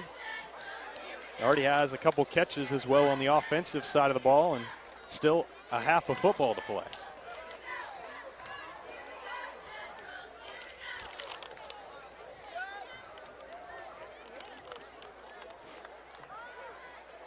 Lake Oswego won the state title last year. Once again, lost a lot of guys off that offensive side of the ball. Stephen Long among them. What do you make of Lake's chances this year? Well, I really like Lakeco. They got a ton of kids returning. The problem with this is it was Alex Matthews, Stephen Long, and Stevie Curry accounted for about 42 points a game consistently every week last year. All 3 of those kids are gone, and regardless of who you have replacing them, 42 points is a lot to make up for. They got 3 or 4 returning first-team all-league kids on the line. They got an outstanding defense, maybe the best defense in the state, but missing those 42 points, that's going to be something that someone has to replace. So Lakeco's going to be good regardless. They beat Olympia 34-0 last week in week 1. Olympia was 10-2 last year. So, you know, impressive week 1 win. They play Centennial this week, who obviously beat Grant, who we're seeing here today. So I think Lakeco, they play in that Three Rivers Conference where you're going to get a tough game almost every week. Three Rivers is a nice conference, much like the Metro. So I think Lakeco is another team that's still dangerous. They're going to rely a lot more on their defense this year and not so much on that quarterback, running back, receiver combo that was so nasty last year.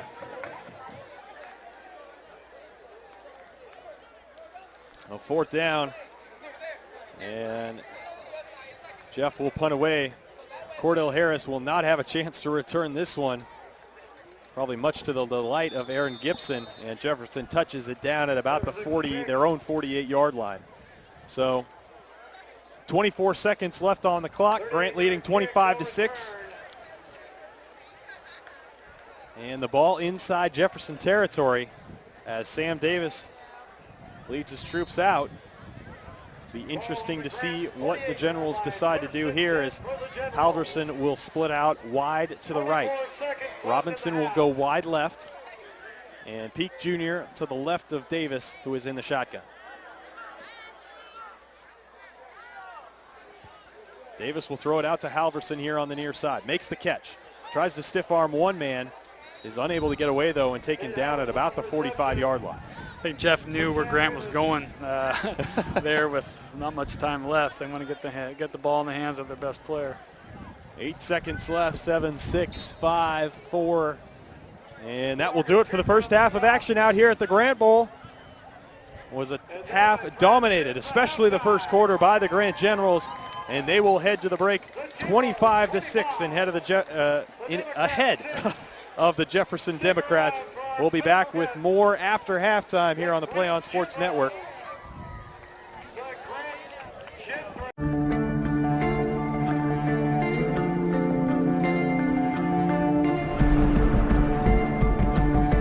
One match away from immortality. This is a total team effort. We're going to try to dictate to you what you're going to do on both offense and defense.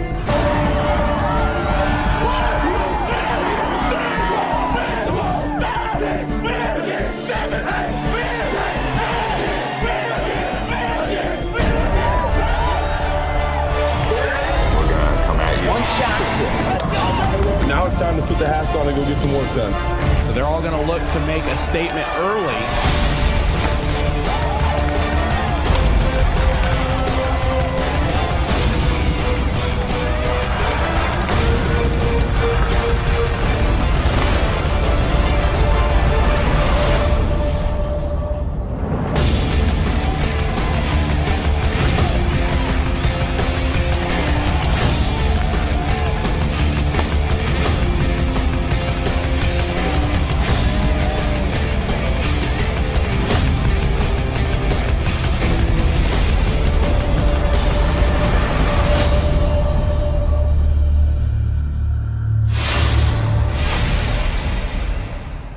3:16 left to go in this ball game. I formation, 3rd and 3 from the 45 of the Wolverines. And this time, holy cow! Dion almost hands it to the Westview player. He's going to run this to the 5-10. Touchdown, Wolverines! How did that happen? That was Snyder. Holy cow! He was in the backfield before the running back could even get the handoff. He took the handoff from Dion. He took the ball right out of Dion's hands and just... Holy cow! Can't say I've seen that one very often. Snyder comes shooting in from the A-gap. I think Dion froze when he saw him. He's ready to hand off to his running back. He froze when he saw him and just let him have the ball. 12 seconds to go. Oh, you could hear a pin drop. 5, 4, 3, 2. Get the snap off. Last play of the game. Brewster rolls right. Gets away from 2 sacks. Dons win. Sack at the 20-yard line. What a game. And number 40, Lucas Zinder with the game-saving sack. And there is heartbreak on one sideline and a jubilation on another. Offset eye for the Grizzlies as Keeney takes it under center. They'll send a man in motion, pitch back to Bird on the sweep. Bird finds a seam. He might go, folks. 20, 15, 10. Drags a tackler. Touchdown! Bird goes 38 yards for the touchdown on the sweep. One more snap is all it's going to take, and there you have it, folks. Your 2011 Division I Sac Joaquin section champions, the Granite Bay Grizzlies, as they defeat Pleasant Grove 30-24. Jacqueline Williamson. Her serve is over. Dug by Holt. Giblin going back to Holt near side. Cut shot. Kept alive. Back and one by Cathedral. And this one is out as Castanon Hill sends it wide. And the Cathedral Dons have won the title 16-14 in Game 5.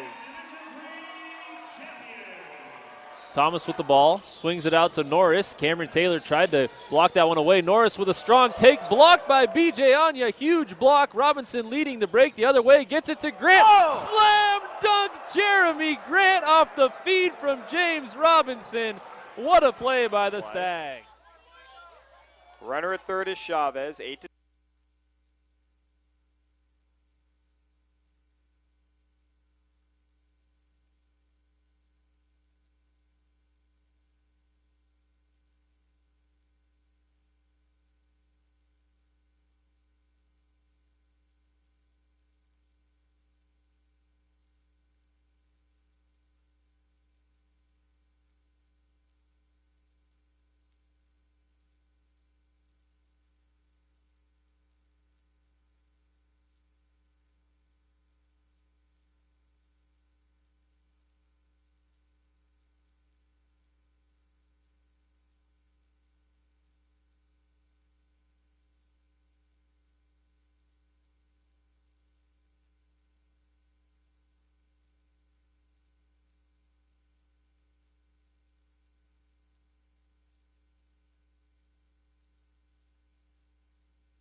Back live for the second half of action at the Grant Bowl as the Generals lead the Jefferson Democrats 25-6 here at the break. Welcome back in Fletcher Johnson along with Jordan Johnson.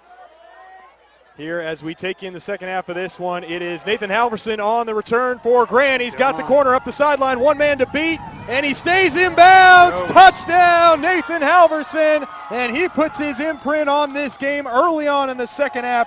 31-6, Grant extends the lead. Nathan Halverson, what do you say about that? Well, they may not have been able to get in the end zone the last 5 to 7 minutes of the first half, but they do it in the first 15 seconds of the second half. Keeping that offense off the field is what they're doing. So that is now 4 non-offensive touchdowns for Grant here in this ball game tonight. Some very interesting statistics at the end of this game for sure.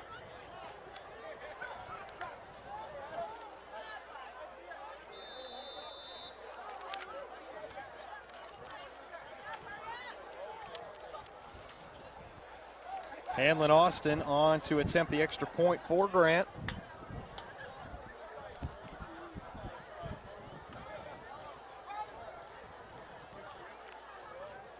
It is up, and it is through.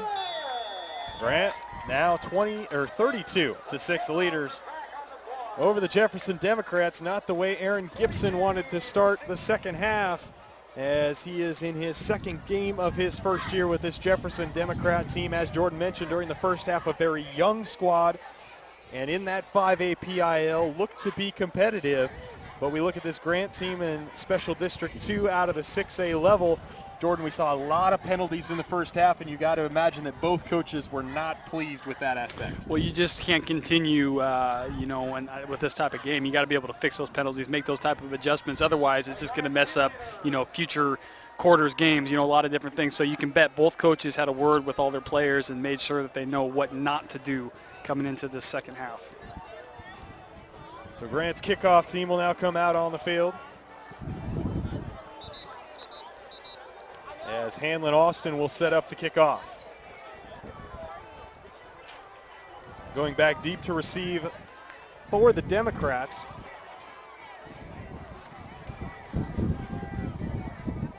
Kelsey Turner and Isaac Bell. Hanlon Austin set to kick off from his own 40-yard line.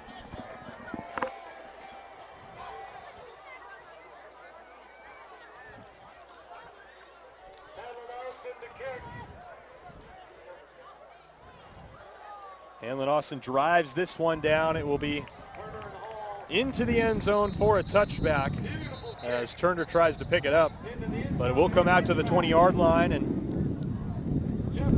Jordan assessed Devin Jackson's play in the first half. I think Devin played pretty well considering. I mean, he took off a lot, ran up the middle. Anytime he saw a lane or he saw a hole, he did what he needed to do and took off. I think Devin, if he could get a little more time, and I've seen him throw for the last few years, and the kid can throw. So, I think if they can give him some time, he'll be able to hit his big targets. But right now, it's a matter of, being able to kind of sit and see those guys. And right now, there's just not enough time to do that. One interesting factor, and maybe more so because Grant's offense really hasn't been on the field that much, but neither team has really run the ball that much here in this one so far, as the pass complete out to the far side to Brown, who picks up about 6 yards. So positive play for Jefferson on first down. But are you surprised that we didn't see the ball given to the running backs more in the first half? I think with Grant, they have the first team all-league back in Bryant Pig. So I could definitely see them using him a little more. But with Jeff, they just really don't have necessarily the ability to sit and use that running game. So, they're going to be taking advantage of the 6'4" Brown and the 6'2" Bell and doing everything they can. As Jackson drops back to pass on second down, he'll look out to that far side. What a catch by Brown as he reels it in with that big right paw and takes it past the first down sticks for a gain of about 7 yards. What a catch. Jamarte Brown, he's 6'4", 240. So regardless of where you put the ball, he's as long as it's somewhere close, he can go get it.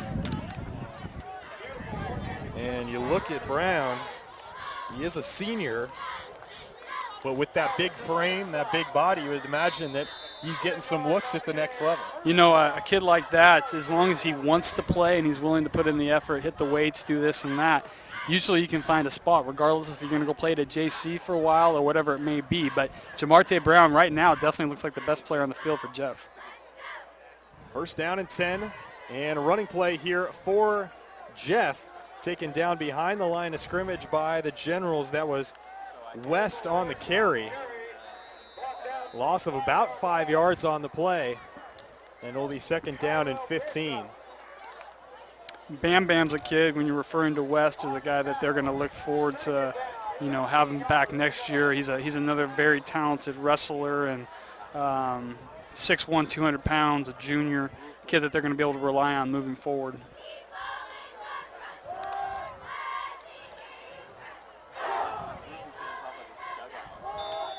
Second down and 15.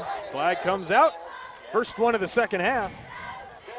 And another delay of game will push the Jefferson Democrat offense back 5 yards. So more of what we saw in the first half out of both teams with the penalties.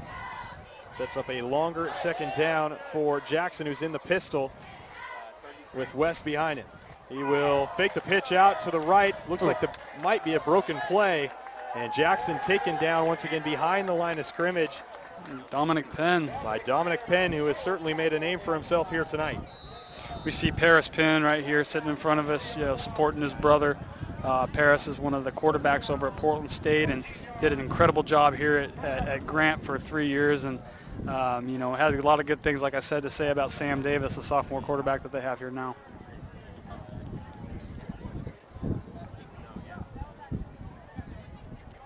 So third down and a long ways to go for this Jefferson offense.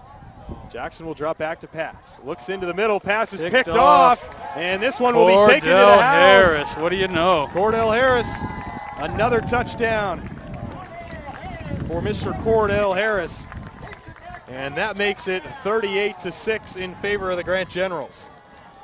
So Cordell Harris having one heck of a night here. As what does that make? That's 2 punt returns for a TD, 2 INTs, and another INT for a touchdown. So 3 touchdowns, 2 punt returns, and 2 picks. Did he have? No, it was Halverson who had the kick return at the beginning of the second half. I was like, he might have had a kick return in there too.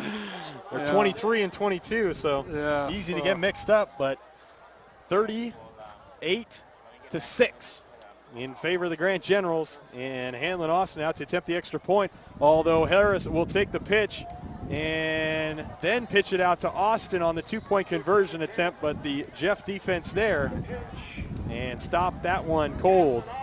So it remains 38-6 in favor of the Grant Generals. 9 minutes and 5 seconds left here in the third quarter.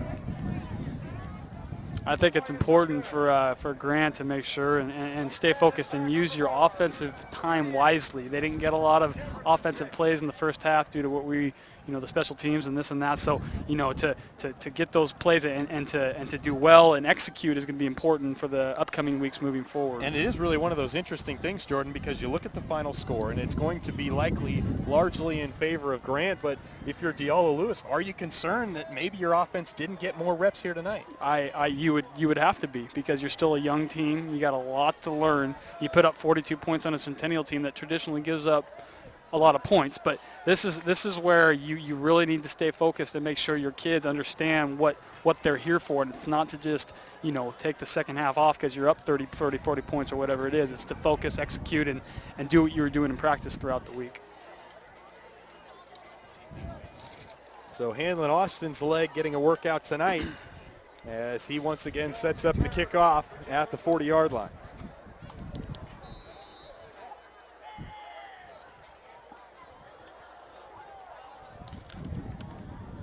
Bell and Turner back deep to receive. This one will go to Turner, who will take it at about the 3-yard line. Bring it up past the 10, 15, 20. Breaks one tackle and grabbed by the Grant General defender and taken down at about the 30-yard line. So a good return there of about 27 yards by Turner before he's eventually taken down by Grant and B.J. Archie.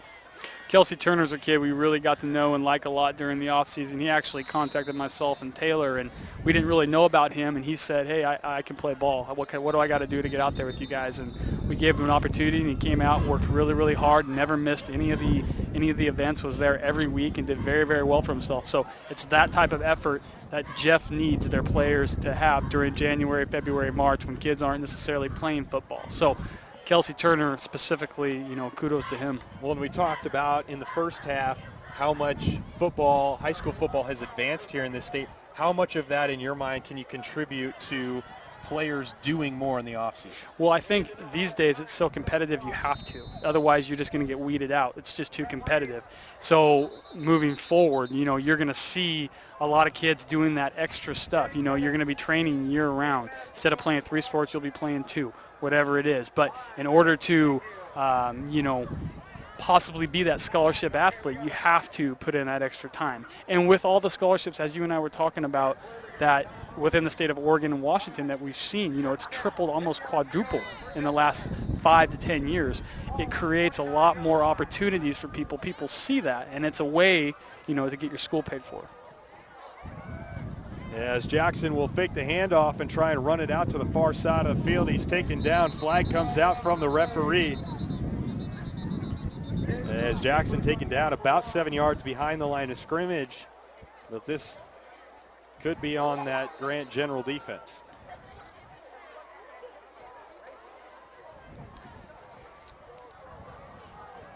Is a personal foul face mask on the General, so 15-yard penalty negates the loss on the play, although it looks like, is that Devin Jackson that's down? It might be, as he was the only Democrat really back there.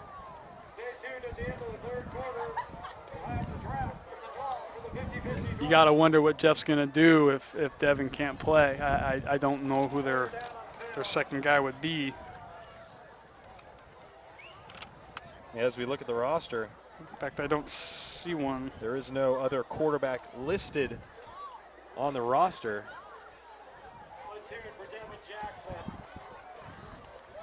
As he looks to be up and walking off under his own power.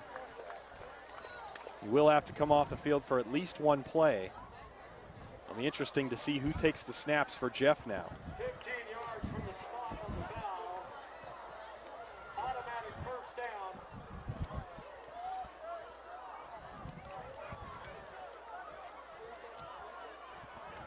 It looks like Quintus Hall Jr. will play quarterback for the moment for this Jeff offense. 6'2" junior. First down and 2. He will pitch it out to the running back, Isaac Bell. Bell trying to get that right side and close to the first down sticks. We'll have to see the marking as to whether he was able to pick up the first down or not. Without Devin in the game, you would imagine you're going to see a lot more running by the Demos. And it is a first down for the Democrats. Devin's back in.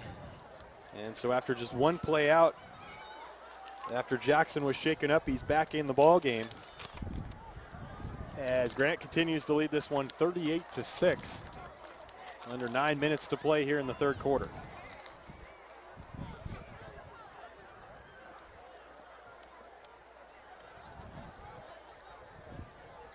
Jackson in that pistol formation. Bell behind him. Has 2 receivers out to the right and 1 out to the left. Flag comes in for delay of game. So a 5-yard penalty on Jefferson. Pushes the ball back to about the 34-yard line.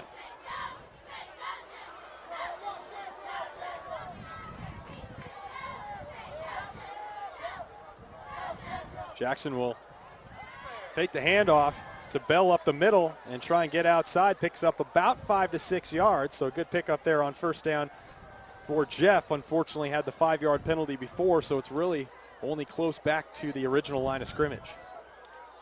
As we look around the rest of the state here in 2012, Jordan, we know about the Jesuits, the Lake Oswego's, the Aloas. Are there any other teams that are lurking that could maybe jump up and surprise some people?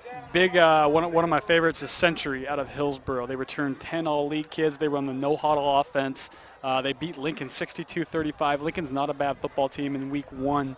They actually broke multiple school records for all-purpose yards. The quarterback, Sam Riddle, we have him ranked in the top 10 in our rankings, and he had 500 all-purpose by himself, 5 touchdown passes, and a 61-yard touchdown run last week. So Century's a team, senior dominated, a very solid line. We have them ranked number 9 in the state. They're going to play Mountain View and Bend, who is the defending 5A state champions from last year, tonight. So very exciting game for them out in Central Oregon tonight. That'll be really exciting. So Century is a team I like, and then you got the actually Sprague out of the Valley is going to be the dominant team down there. A team that had some success some years back, but correct, has struggled through the last 5 or 10 years. Yes, they? Absolutely. They had a rough half decade or so, and they have a bunch of all-league kids back too. They actually beat 5A Wilsonville, who we have ranked the number 2 team in the state last week, 30-20 at home. So both of those teams are good teams, and Sprague came out on top, kind of showing that, hey, we're the real deal here. So the Valley's kind of fallen off a little bit with regards to the conference, but Sprague is legit. They got some big linebackers. They got some linemen, which is always really important. So Sprague's the one team that jumped in our top 10 poll this week, with Canby dropping out after that loss to Tigard. Back to action after the timeout. Will be a 2nd down and 11 for Jeff. Jackson takes the snap, will fake the handoff up the middle to Isaac Bell. I think Grant was surprised that he kept the ball, and he's pushed out of play for no gain. So it looked like Bell might have had a little bit of room if he would have let go of the ball. But we're looking at one of those situations that look like where Jeff is running this offense, where it's up to Jackson to make the read as to whether he should hand it off or pull it. That's a tough offense for a high school quarterback to be running out there. Very tough, with a lot of variables going on. He doesn't know exactly what's going to work and what not due to the line and so on. So yeah, it's tough right now for Devin. Devin's being asked a lot. He's there's no question he's being asked a lot of him right now. So it's tough. I mean, how many times have we seen him run up the middle, not necessarily because he wanted to, but because he had to. Yeah, yeah, certainly. 3rd down now and about 13 yards to go. This time the handoff straight up the middle to Isaac Bell, who is stuffed about a yard after he gets by the line of scrimmage. And it will be 4th down for this Jeff offense. First half, due to all the passing really and penalties, it was a very long first half. Most games usually only go 2 hours, and it was an hour and 45-minute first half. Yeah, breaking records of all sorts. Not the kind you want to be breaking either. Yeah. There's no lights on this field. And that sun's getting a little low in the sky.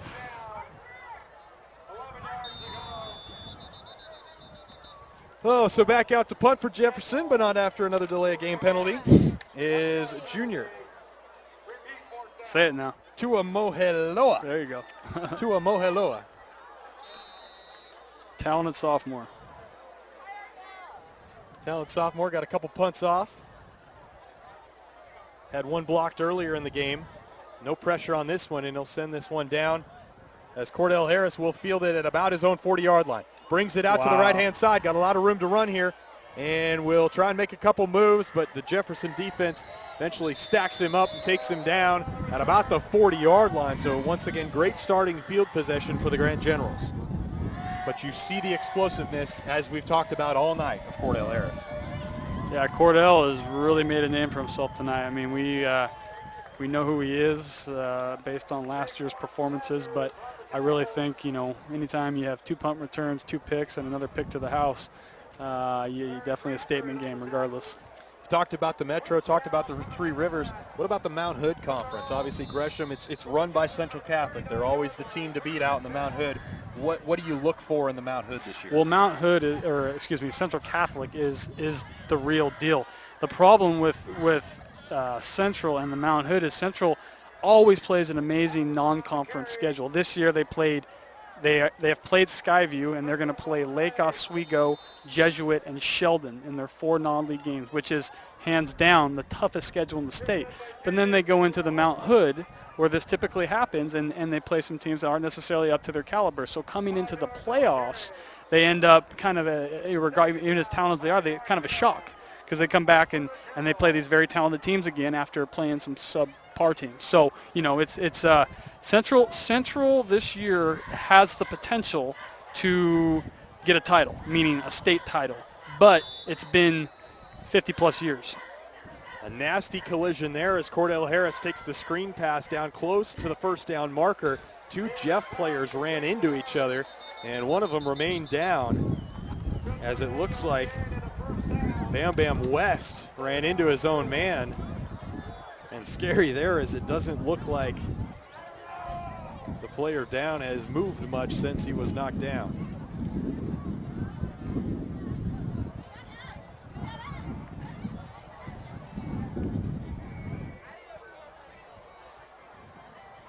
You're just joining us. Pleasure to have you along on the PlayOn Sports Network, an afternoon edition of Friday Night Football here in the state of Oregon. The 6A Grant Generals taking on the 5A Jefferson Democrats. Jalen Webb. The 6'1", 255-pound senior. Surprised that he walked away the one more hurt from that hit, given that he ran into 6'1", 200-pound Bam Bam West, but I guess that's why they call him Bam Bam. Bam right? Bam.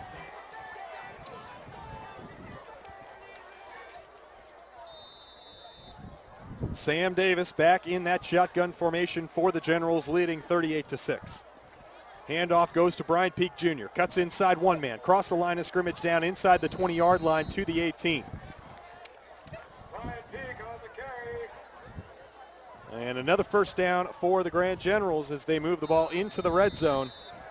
And really, when you look at this game, they may lead 38-6, but they've struggled on the offensive side of the ball once they've gotten down into Jefferson's red zone. Yeah, that's where Diallo's got to, you know, he's got to be definitely concerned and definitely wanting to correct some of these mistakes, because once again, they're going to be, they have a lot of tough ball games with their schedule, and it's not going to be anywhere close to this convenient for them moving forward. Halverson split wide out to the right, Robinson wide out to the left. Cordell Harris is split to the left, but flag comes in. Nope, timeout called by the Grand Generals. So with 5:35 left here in the third quarter, Grant threatening once again. They lead 38-6.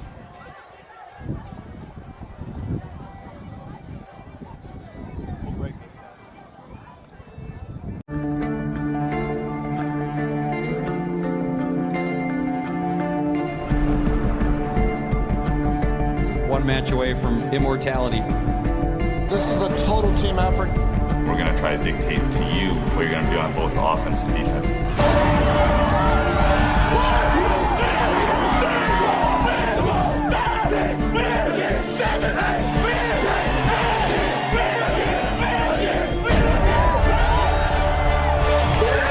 going to come at you. One shot. Now it's time to put the hats on and go get some work done. So they're all going to look to make a statement early.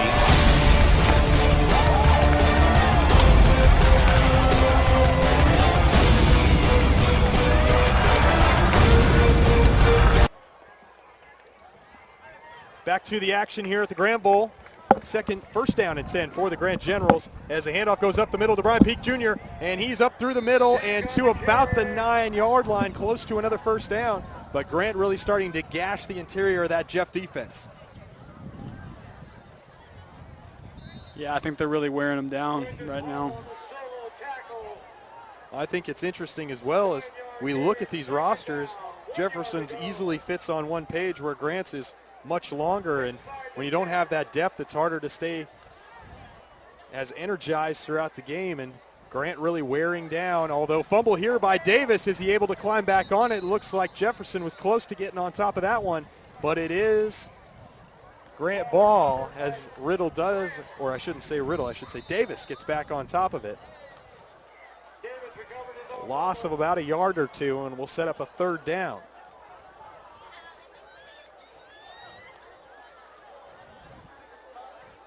Loss of 1 yard. Third down. 3 yards to go.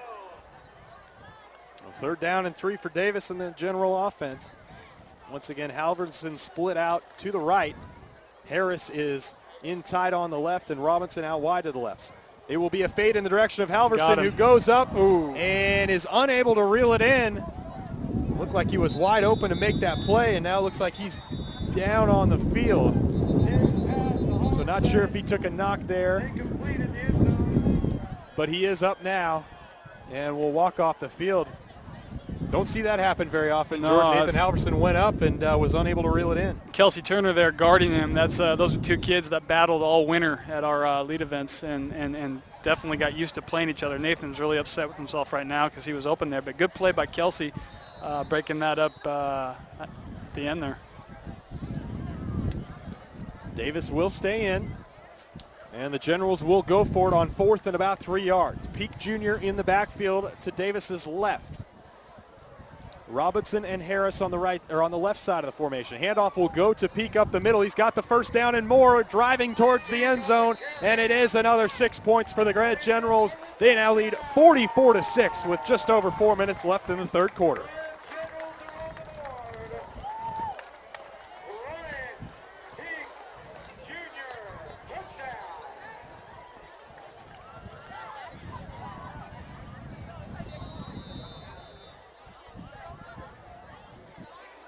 So Grant does it on the ground there, and they set up for another extra point to try and make it 45-6.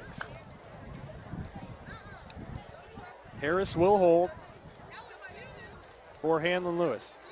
Nice job there by Harris of getting that one down. Hanlon Austin puts it through, and it is 45-6. 4 minutes and 8 seconds left in the third quarter. It is all Grant here at the Grant Bowl.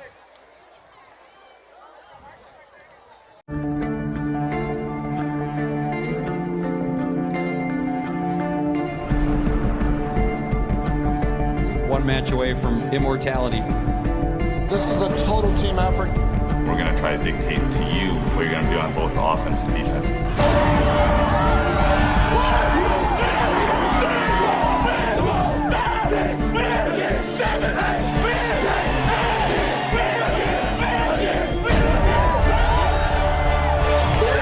going to come at you. One shot.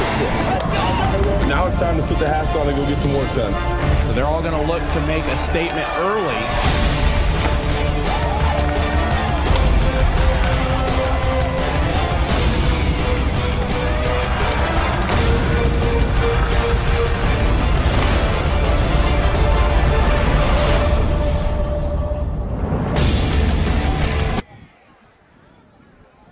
Back live once again at the Grant Bowl. The Generals set to kick off once again to Isaac Bell and Kelsey Turner deep for Jefferson. This one will come deep down the field in the direction of Turner, but it will bounce through the end zone and come out to the 20-yard line for Devin Jackson and this Democrat offense. Quick shout out to Oregon Live. Oregon Live has done an outstanding job covering the teams this preseason, getting out to everywhere throughout the state of Oregon and hitting up a bunch of schools and getting a bunch of stuff done. So been a lot of fun following those guys, doing a really good job out there. Yeah, it's certainly been one of those things where we talked about the play here in the state of Oregon increasing, and the coverage has increased as well, like sites from Oregon Live and the work that you guys do as well on your site. Yeah. So it's good to see, because with the success at the collegiate level of some of the teams in this state, even what Nigel Burton's doing, making Portland State relevant again as well, it's nice to see that maybe some of these kids that we watch here in this state have an opportunity to go play for some of these state colleges. Absolutely. I mean, NorthwestEliteIndex.com, Oregon Live, all these guys with what we do. You mentioned Nigel Burton. Nigel Burton's a guy that PSU really needs to lock up if they want to keep him. He is one of the most talented coaches in all of college football, young, talented coach, and he's a guy that is going to be the future if they don't lock him up somewhere. So, I highly recommend Portland State. You better get him a contract offer pretty quick here. Yeah, after year one, it seemed like he was certainly becoming a hot commodity. He's an awesome coach in the coaching ranks, as Jackson was looking for Brown there deep down the field, but defended well by the Generals' Robinson.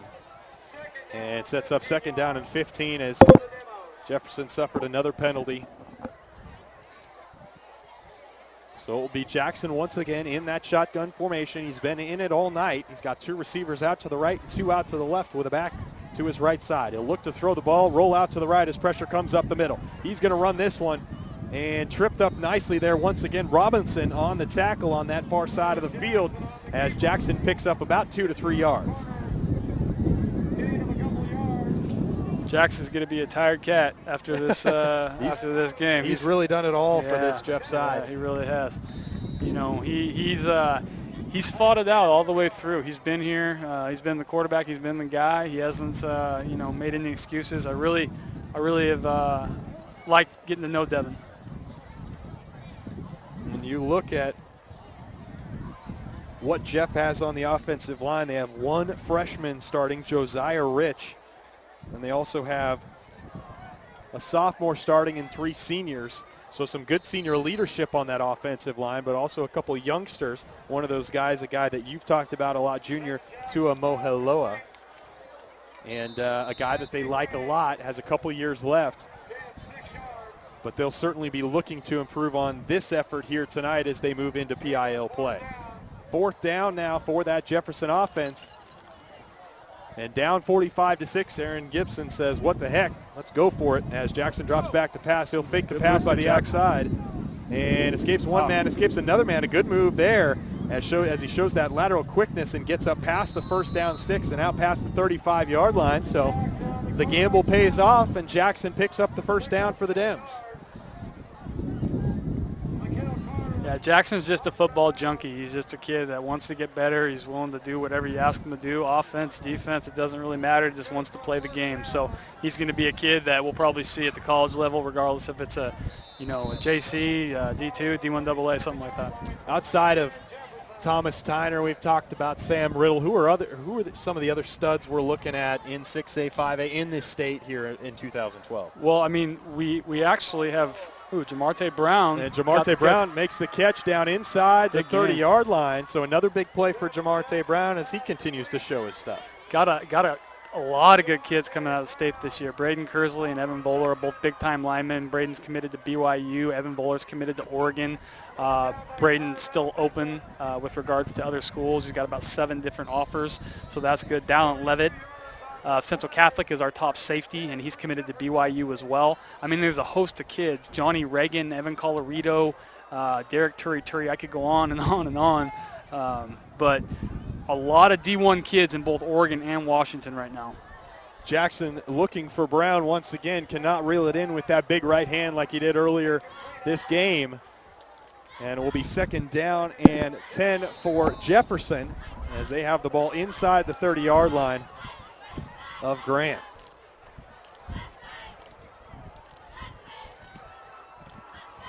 I think Grant travels to Aloha in week 7, and that's going to be the complete opposite of what we're seeing right now. Yeah. So, an opportunity to see what they're really made of as Quintus Hall Jr. makes that play, makes a couple of Grant defenders miss, and is able to pick up about 2 to 3 yards as Jackson swung it out to him quickly. Quintus Hall Jr. is a good-looking kid, 6'2.5", $190, only a junior, so expect to see him get in the mix for the next few seasons.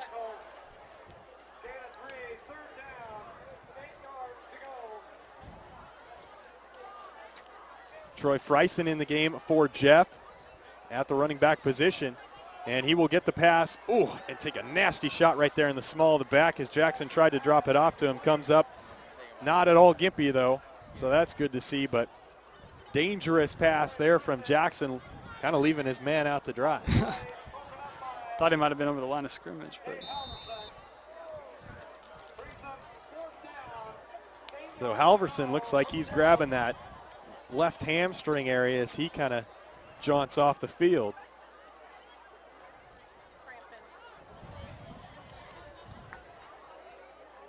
On a hot day like this, likely just some cramps to have to deal with. As it is 4th down for Jefferson now. They will throw the fade. Nobody in the neighborhood, though, as a bit of miscommunication between the quarterback and receiver, and it will be a turnover on downs for the Jefferson offense. Grant will take over at their own 28-yard line. 45-6, just about 1 minute and 10 seconds left here in the 3rd quarter. Pleasure to have you along with us here on the PlayOn Sports Network. Fletcher Johnson and Jordan Johnson with you. Week 2 of the high school football schedule here in the state of Oregon. Bunch of games coming up later this evening, but this one, a special afternoon edition, as Grant plays really one home game a year here at the Grant Bowl. There are no lights on this field, so they have to play in the afternoon. And they are taking full advantage of having the home crowd as they are blowing out the Jefferson Democrats. You got to make it count. So it looks like Sam Davis, I don't know why I want to keep calling him Sam Riddle. Sam Davis is not in at quarterback to this possession. They're giving the youngster a look. Actually, not a youngster, senior. Brett 6 Pinkley. foot 170. Brett Pinkley will take over at the quarterback position for the Generals. Handoff will come, and it's quickly up the middle to the running back, and nicely done across the 35-yard line. Out to about the 40 is Mikhail Carter. So Carter played a little bit in the first half, but would expect to see a lot more of him here in the second half. The 5'10", 175-pound senior does pick up the first down right at the 40-yard line, and it's first down for Grant. Pinkley will take the snap, hand off to Carter once again. Runs into his own man in the backfield, still manages to pick up a couple yards, though. And I guess if you're looking for positives out of a game like this, it's the opportunity for a team like Grant to play some youngsters, get some guys on the field that maybe wouldn't play, and develop some of that depth, Jordan. Yeah, I mean, you always need guys that can come in and make plays that are backing up the starters. I mean, this is where you gotta remain focused and take advantage of every opportunity that you have. I mean, this is game time. You can't do this during a week of practice, so you really gotta bear down and do what you need to do. As Brian Peak Jr. takes that carry out to about midfield, close to another Grant first down. And that is the end of the third quarter. At the end of 3, Grant continues to lead the Jefferson Democrats. It's been all Generals here tonight at the Grant Bowl, 45-6 as we head to the fourth.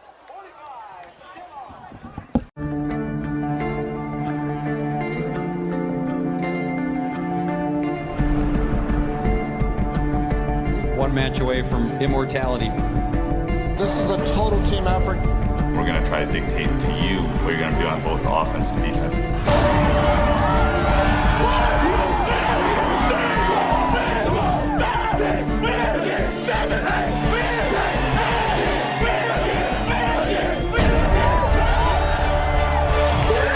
going to come at you. One shot. Now it's time to put the hats on and go get some work done. So they're all going to look to make a statement early.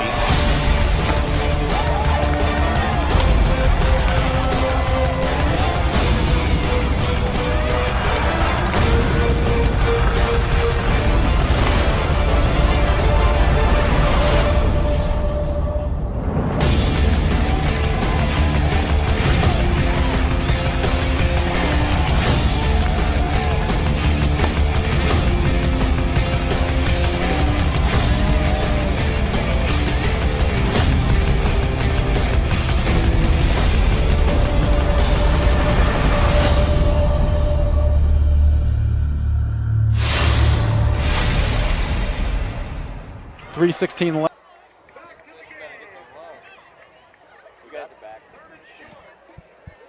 Third and short for the Generals, easily picked up there by Bryant Peak Jr., who continues driving down inside the 40-yard line of Jefferson to the 36 on the first play of the fourth quarter.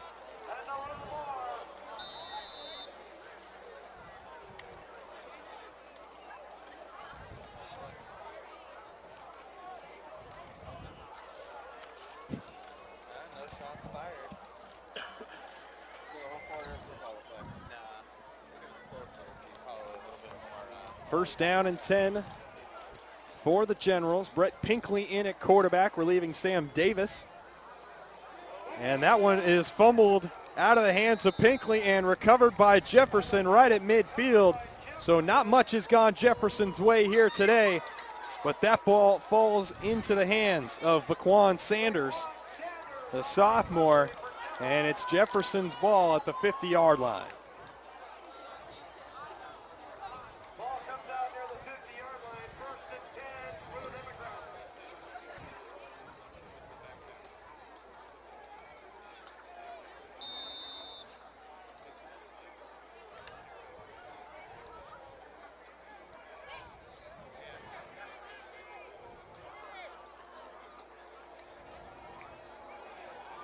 Yeah, it's going to be very interesting to see how Jeff goes about this fourth quarter, just because, they are limited in numbers, and you got to imagine they're pretty tired with the offense being on the field as much as they have been all night, all day.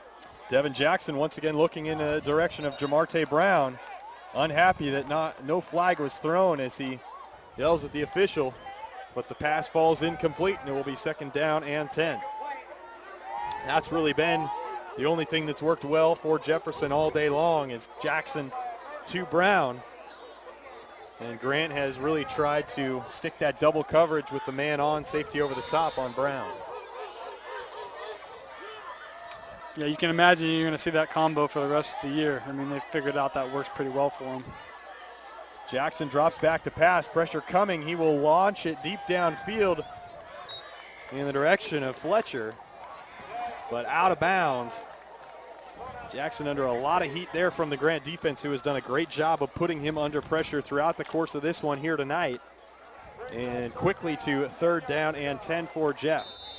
And I mean, you get to the point, too, where Jefferson hasn't really forced Grant to be honest with the fact that they might run the ball, so Grant could just pin their ears back and we'll go after Jackson. Yeah, they're not exactly mixing it up. So as a great catch there by Brown, breaks the tackle. He's got a chance to go down to the 20 and taken down by the Grant defense. So on 3rd down, Jefferson picks up another 1st down courtesy of Jamarte Brown. And he's slow to get up. Might be another cramp issue there. We've seen a couple players deal with that already. It's a hot day out at the Grant Bowl in Portland, Oregon. Jamarte could be a good-looking tight end at the next level. He's 6'4", 240 right now. He's got those big paws. We saw him go up and get a couple of those balls. So, definitely a kid that could be pretty versatile at the next level. Brown will come off. And Jackson will take the snap. Jackson looking deep down the field into the end zone for Fletcher. Passes out there. No catch made, though, on the play. Good defense by the Generals. But you look at Jefferson, and as you mentioned throughout the course of this one tonight, Jordan, it's a team that, at least on the outside, has some big boys that teams in the PIL are going to have to deal with come later this year. Yeah, I think, Jeff's going to find out really quickly over these last 2 weeks what works and what doesn't. And you better believe they're going to go back to what works, because they just don't necessarily have all those options. I mean, we've seen today what is going to be the future, and, there's only so many numbers. Jackson will once again look deep for Kendall Fletcher. Flag comes down on the play late, and it is a personal foul roughing the passer on the Grant defense. So bailed out is Jeff by that Grant defense, and it will be a 1st down as we see another player dealing with cramps. Is that the quarterback, Devin Jackson? Looks like it.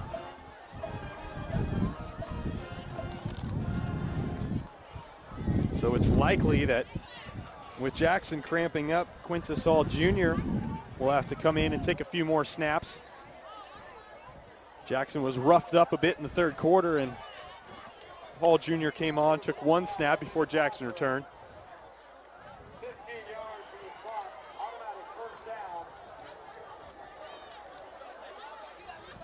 The ball being played just inside the 10. It's tough because this is my first game of the year. I know you've done a couple already this year, Jordan, but it's a bit of an aberration. Haven't seen much running the ball. Grant's offense didn't have the ball at all in the 1st quarter and very little in the 2nd quarter, yet they're up 45-6. It's just one of these weird games that you don't see very often that's hard to describe. Very random. A lot of randomness going on today. It's super beautiful during football season, which is random in itself. And, this is two programs that are both, looking to build themselves back up. Obviously, Grant's got a little more firepower, but that's been, the way it's been over the last few years. So, I think with Jeff, it's going to be a year where they just, they fight and claw and try to get some wins, and then Grant's looking to, get in the playoffs and do something. So Hall Jr. will take over a quarterback. He has 2 receivers out to the left and 3 out to the right here on 1st down and goal. He will look to run the quarterback draw. And is able to get down in.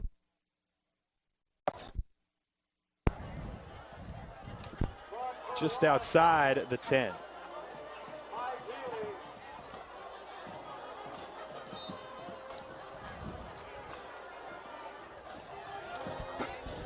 So it'll be second down and goal for the Democrats, who have at times showed the ability to move the ball, but just haven't been able to stick it in the end zone except for the one big catch that Jamarte Brown had in the first half. Yeah, I mean, Jeff has the athletes. We've seen a couple of these kids, but, I mean, Hall throws the ball nearly picked off by Isaiah Purnell. Isaiah Purnell's been playing pretty well all day. He's only a junior as well. That's a kid that I really like moving forward. Had those quick reflexes, turn around, find that ball as he was on Kendall Fletcher. And able to knock that one away. I think he thought he knocked it further away than he did. If he would have looked up, he might have had a pick six going the other way. All the room in the world.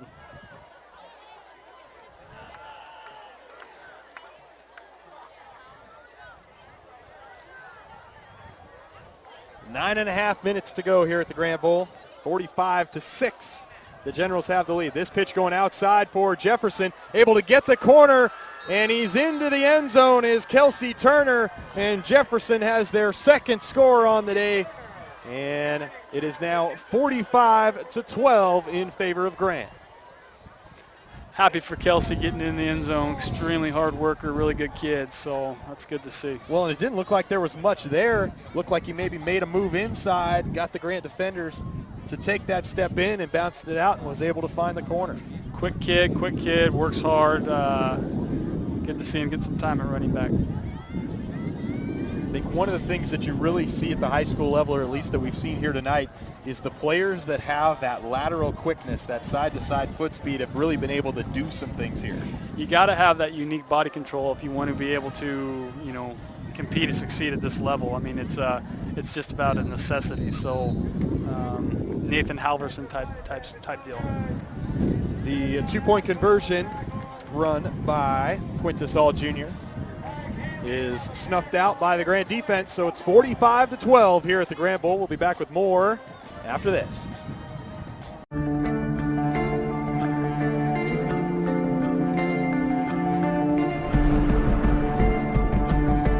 One match away from immortality. This is a total team effort. We're going to try to dictate to you what you're going to do on both offense and defense.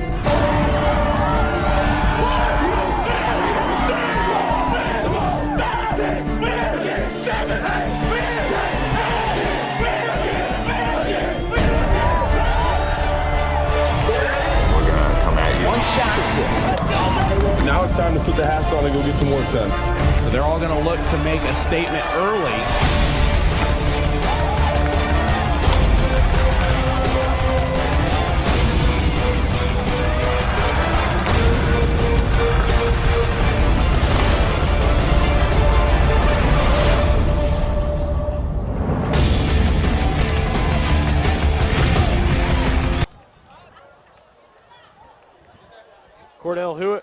Cordell Harris and Javon Lewis back for the Grant Generals. As Jefferson kicks this one off, it's taken short by the up man for Grant at about the 30-yard line. Escapes one tackle. He's up the sideline, got some room to work. Bounced out at about the 45. It's a flag, comes in late from the near side judge. That was Kyrell Bishop on the return. You certainly get the sense of this high school level that some of these guys that don't necessarily maybe get to see the ball that much, anytime it's anywhere in their vicinity, try and do anything to pick it up. Oh, absolutely. You gotta take every opportunity you get. No flag on the play. The flag picked up by the official, so it will be first down and 10 for the Generals at their own 45-yard line. This could potentially be the first game where there was more flags thrown than plays without flags. I feel like we've had in the neighborhood of as many flags thrown as points have been scored. It's something. It's equivalent for sure. And, I mean, you know, at the high school level, it's tough. I mean, to be an official at the high school level is not easy. But you look at, I mean, we've had at least 15 to 20 delay of game penalties, and it's been situations where the team has been set up and about to snap the ball. At some point, are you looking at maybe you give a little leniency there, given you know that you're on the line and ready to snap the ball? Yeah, eventually you got to. I mean, right now there's no point. I mean, unless it's extremely excessive to drop in all the, delay of game penalties. I mean, you go with the flow. So, I hopefully they agree. Yeah. I mean, I don't envy those guys at no, all in it's any a way, tough shape, job. or form. It's a tough job. The Stripes always have a tough job. Pinkley in at quarterback, and he will fake the handoff and try to bounce it outside to that right side. Nothing doing, though, is Jefferson all over that one for about a 4-yard loss. Play is stopped, though, as I think we have another flag on the field.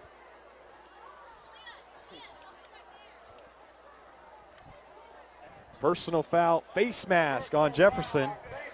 So they make a great play.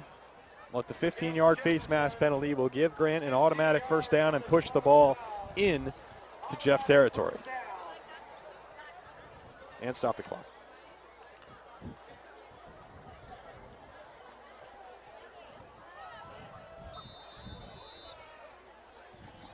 So first down and 10 for Grant. Pinkley in the backfield. I believe he has Cordell Harris to his right. Blitz comes. Pinkley able to escape one. Coughs the ball up, though. Is Jefferson able to get back on it? And it is Jefferson ball, so 2 consecutive turnovers for the Generals. Both by Pinkley mishandling the ball. And Jefferson will take over. Down 45-12 with 8 minutes and 15 seconds left in the fourth quarter.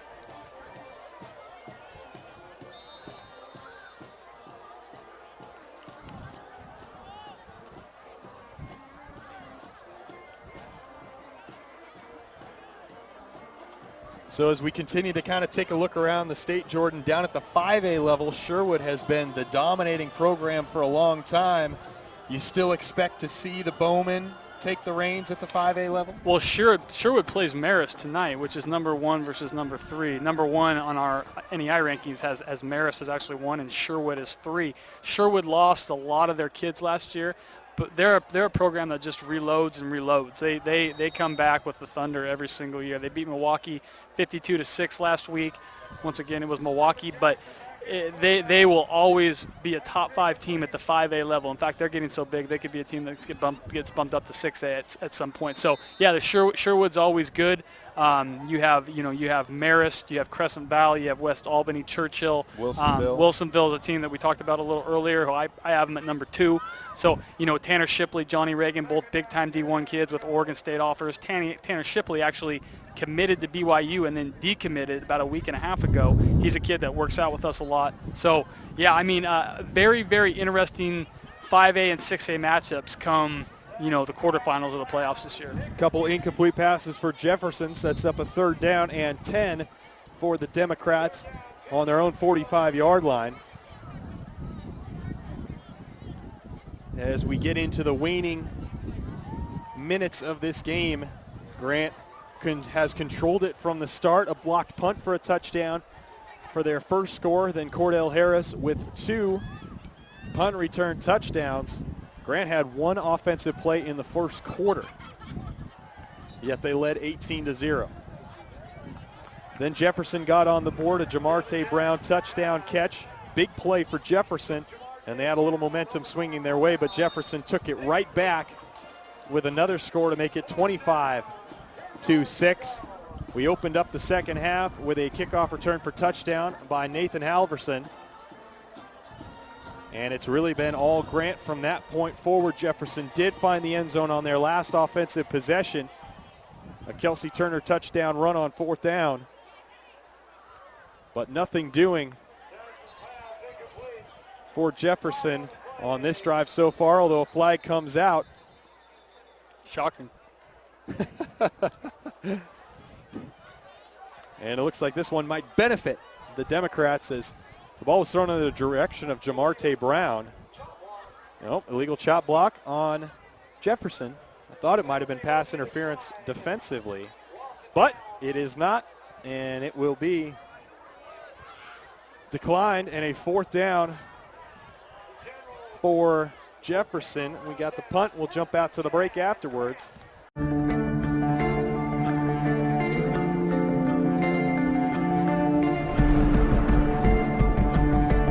one match away from immortality.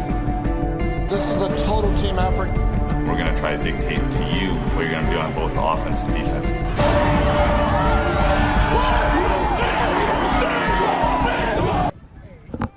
You're back. First down and 10 for Grant. As the third string quarterback is in the game, hands it off to the running back who finds a gap in that left-hand side of the offensive line, takes it down inside the 35-yard line to about the 33 for a first down. In at quarterback now for Grant, Eli Willman, the 5'10", 170-pound sophomore. And on the carry there, Jovan Lewis, also a sophomore, seeing some time here for Diallo Lewis's Generals. Yeah, this is an important time for a lot of these kids on the Grant roster. You know, getting some PT up on varsity is important. So, I mean, this is where they really need to focus, take this seriously, and take their reps and get the most out of it. Yeah, this is all the second team offense for Grant as a hole is found once again by Jovan. And he fumbles the ball this time as he fell on top of a man, and Jefferson has their third fumble recovery on three consecutive possessions. So Jefferson takes back over on offense. It was a great gain by Jovan Lewis, but Grant has had a really hard time hanging on to the ball here in the second half, especially within the last 8 to 9 minutes. So it was penalties in the first half for Grant. Now it's turnovers in the second half. Well, as we talked about, 15 penalties last week for 165 yards for Grant, and then obviously they get the win tonight, probably a pretty big win, but they're going to go back and watch the film, and there's a lot you're going to have to correct. If you want to compete with the Aloas and some of these other teams moving forward, I mean, you have to fix some of this stuff. So, Coach Lewis, as talented as he is going to be,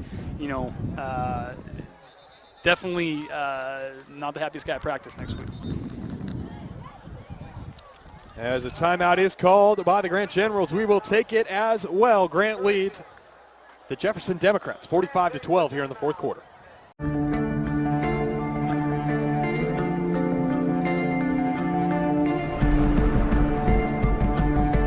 One match away from immortality. This is a total team effort. We're going to try to dictate to you what you're going to do on both offense and defense.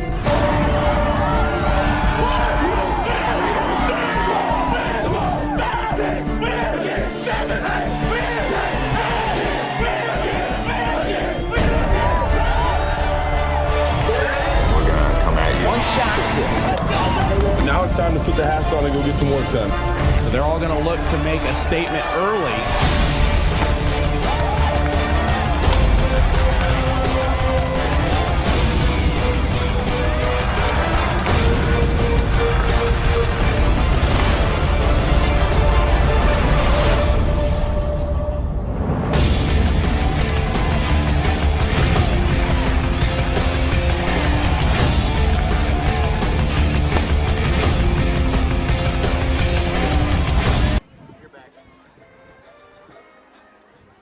Back live at the Grant Bowl. Jefferson back in possession after recovering the fumble as Jackson trying to tell his man to go deep. That's Gray, and he slightly overthrows him as Cordell Harris was on the coverage. But Jefferson looking to try and build on what has not been their best game here at the Grant Bowl.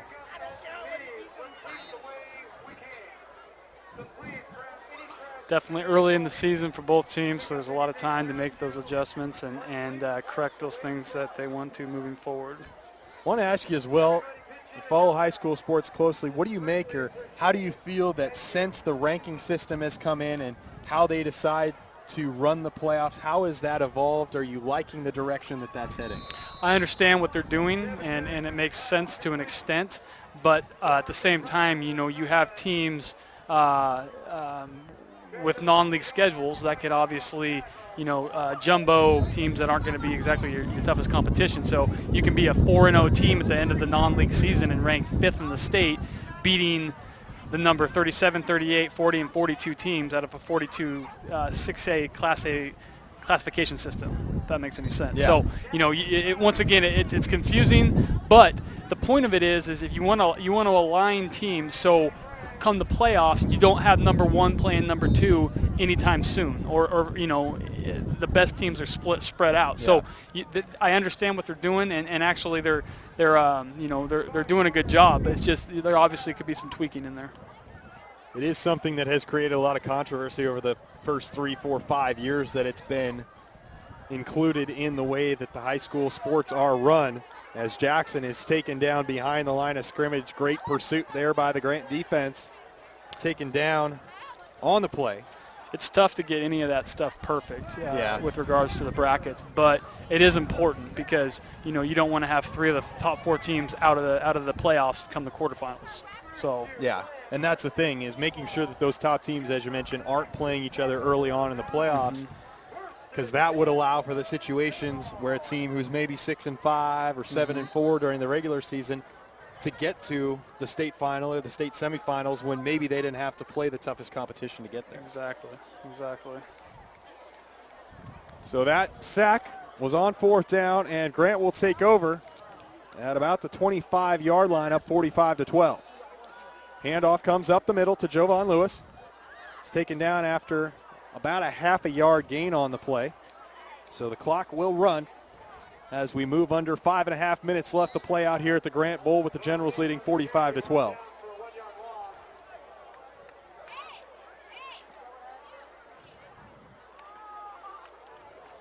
Third string quarterback Eli Willman in the game for the Generals. Also getting some time, Ian Johnston, the junior, out at wide receiver. Chris Lewis, the sophomore.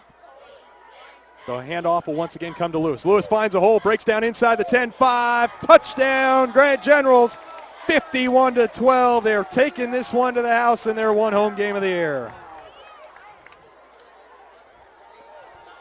Only a sophomore. So once again, another talented sophomore for Grant. That's where Diallo, Coach Lewis, is going to be happy with what he's got coming back. So Hanlon Austin will once again come on to attempt the extra point. He's been solid for the most part here tonight when he's had the opportunity to kick the extra point. Got a big leg, which you never know could come in handy as we move into the later stages of the season and into the playoffs. High snap brought down by Cordell Lewis, and as is usual in this business, I jinxed him. It's no good, and the score will remain 51-12. We will head out to the break. More after this.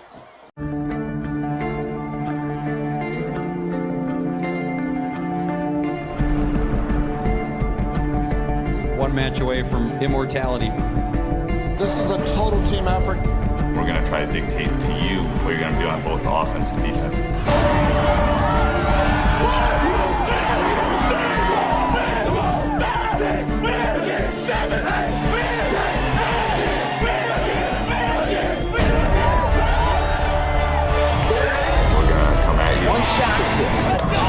Now it's time to put the hats on and go get some work done. So they're all going to look to make a statement early.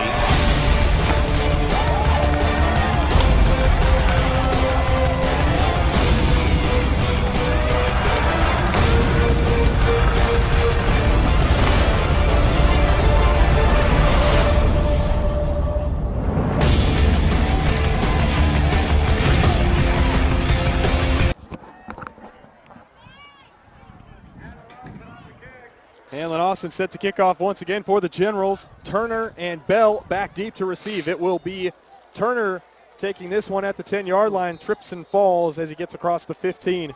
That turf monster can jump up and bite you, and it did to Turner. And it will be Jefferson ball starting at their own 17-yard line. 1st and 10.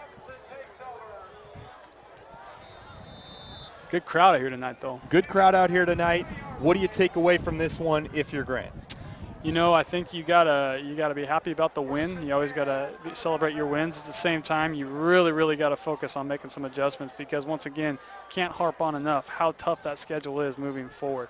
I mean, you're gonna play Lincoln in your other PIL game of 6A teams, and they're good. I mean, they're really good. And then the Aloha. So, I mean, their whole schedule is tough. And games like this are going to be non-existent. So if I'm Coach Lewis, I harp on the fact that, hey guys, we really need to make these changes and make them now. Another incomplete pass for Jefferson there on first down. And as we look at the Democrats, was not the best performance from them, but you're going up a level, playing a team in 6A, so you got that to take under consideration. But where does Aaron Gibson's team go from here? Well, I think he probably tells them, look, this wasn't a good ball game. I mean, just straight up. So I think things are going to change when you play the other 5A PIL teams, and with those young kids, I think you really need to focus on letting them know, hey, we got a lot of time. Jamarte Brown once again on another reception, but they got some good young kids, and I think that moving forward, Jeff's a tradition-rich school in that they always have a lot of good athletes, so they'll be all right. That one ruled out of bounds. Brown did make the catch, but ruled out by the side judge. So it'll be 3rd down and 10 now, as Jefferson looks to find something on offense to build off of here late in the 4th quarter, trailing 51-12. Jackson will drop back to pass. Looking, throws downfield in the direction of Brown. Nicely broken up there by the Grant defense. And number 24, Clyde Mercer. So, as we mentioned, some young guys getting time for the Grant Generals. 4th down now for Jefferson. And Jackson will stay out on the field. So looking like they will go for it here on 4th down. 3 incomplete passes so far on this drive.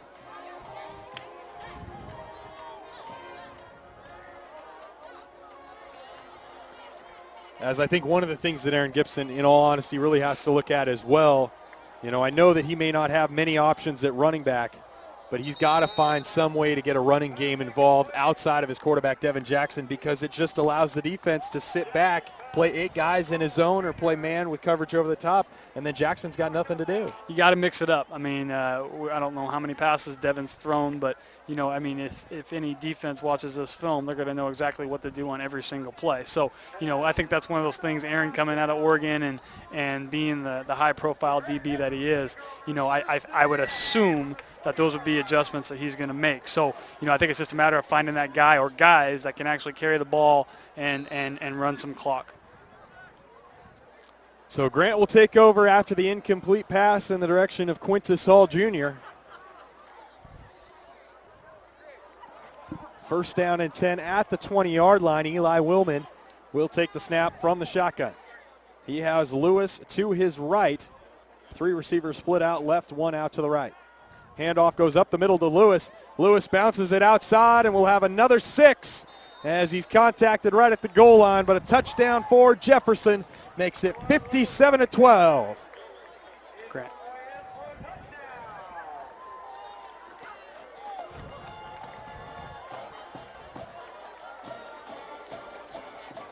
So the youngster showing his stuff here late in the 4th quarter. Makes it 57-12 in favor of Grant, pending the extra point.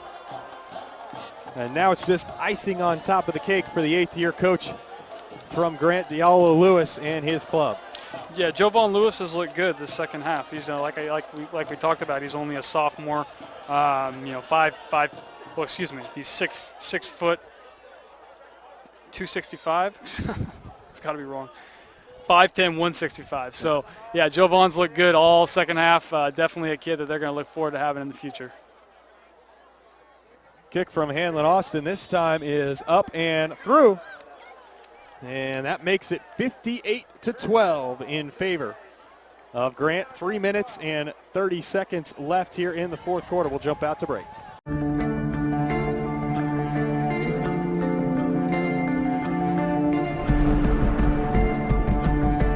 One match away from immortality.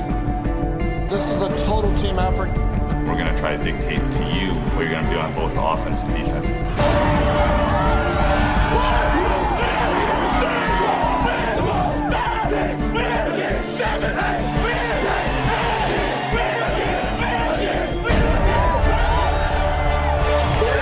going to come at you. One shot.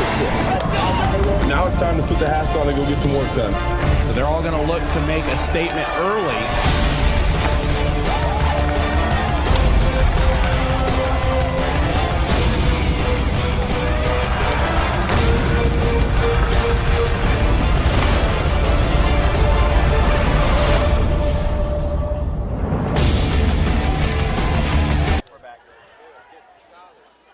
58-12 in favor of Grant here late in the fourth quarter. Just about 2 minutes left to go in this one as Hanlon Austin will kick off. Quintus Hall Jr. will take possession of this one at about the 5-yard line, tippy-toeing up the field and gets to about the 15. You know anything, Jordan, it's that you can't dawdle on the kickoff return. You got to go, and that's not what Quintus Hall Jr. did there. Yeah, I think they got these last few minutes just at least play hard, and not and just save face. So I imagine they won't be running the ball. 2 minutes and 2 seconds left. Clock continuing to run as we are under 2 minutes left to go. Sun is setting here at the Grant Bowl, so no lights, and needing to finish this one up before it gets too dark as the sun has gone behind the trees.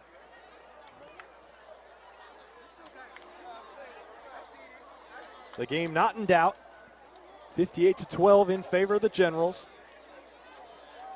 As Jackson will fake the handoff, keep it himself, shed one tackler, but can't get away from the rest of the Grant defense, and he looks like he loses about 2 yards back inside his own 15-yard line. Minute and 15 seconds left to play. I think it's important you just don't get Devin hurt right here. I think you just play smart and call it a night. So a bunch of games still to come here on the PlayOn Sports Network here in Oregon on Friday night. You will be out at Jesuit, right? Going there right now, Union at Jesuit. See the #1 team in the state of Oregon, the nationally ranked Crusaders, so that'll be fun. Going to enjoy that. So check that out coming up here in a few minutes. That'll be a good one over at Jesuit High School as we finish up our broadcast here. It was an impressive performance from the Generals tonight as they make another defensive stop on second down as we roll under 30 seconds left to play. Likely one play left in this one. And it was all Grant from the start as they took care of business early on against the Jefferson Democrats.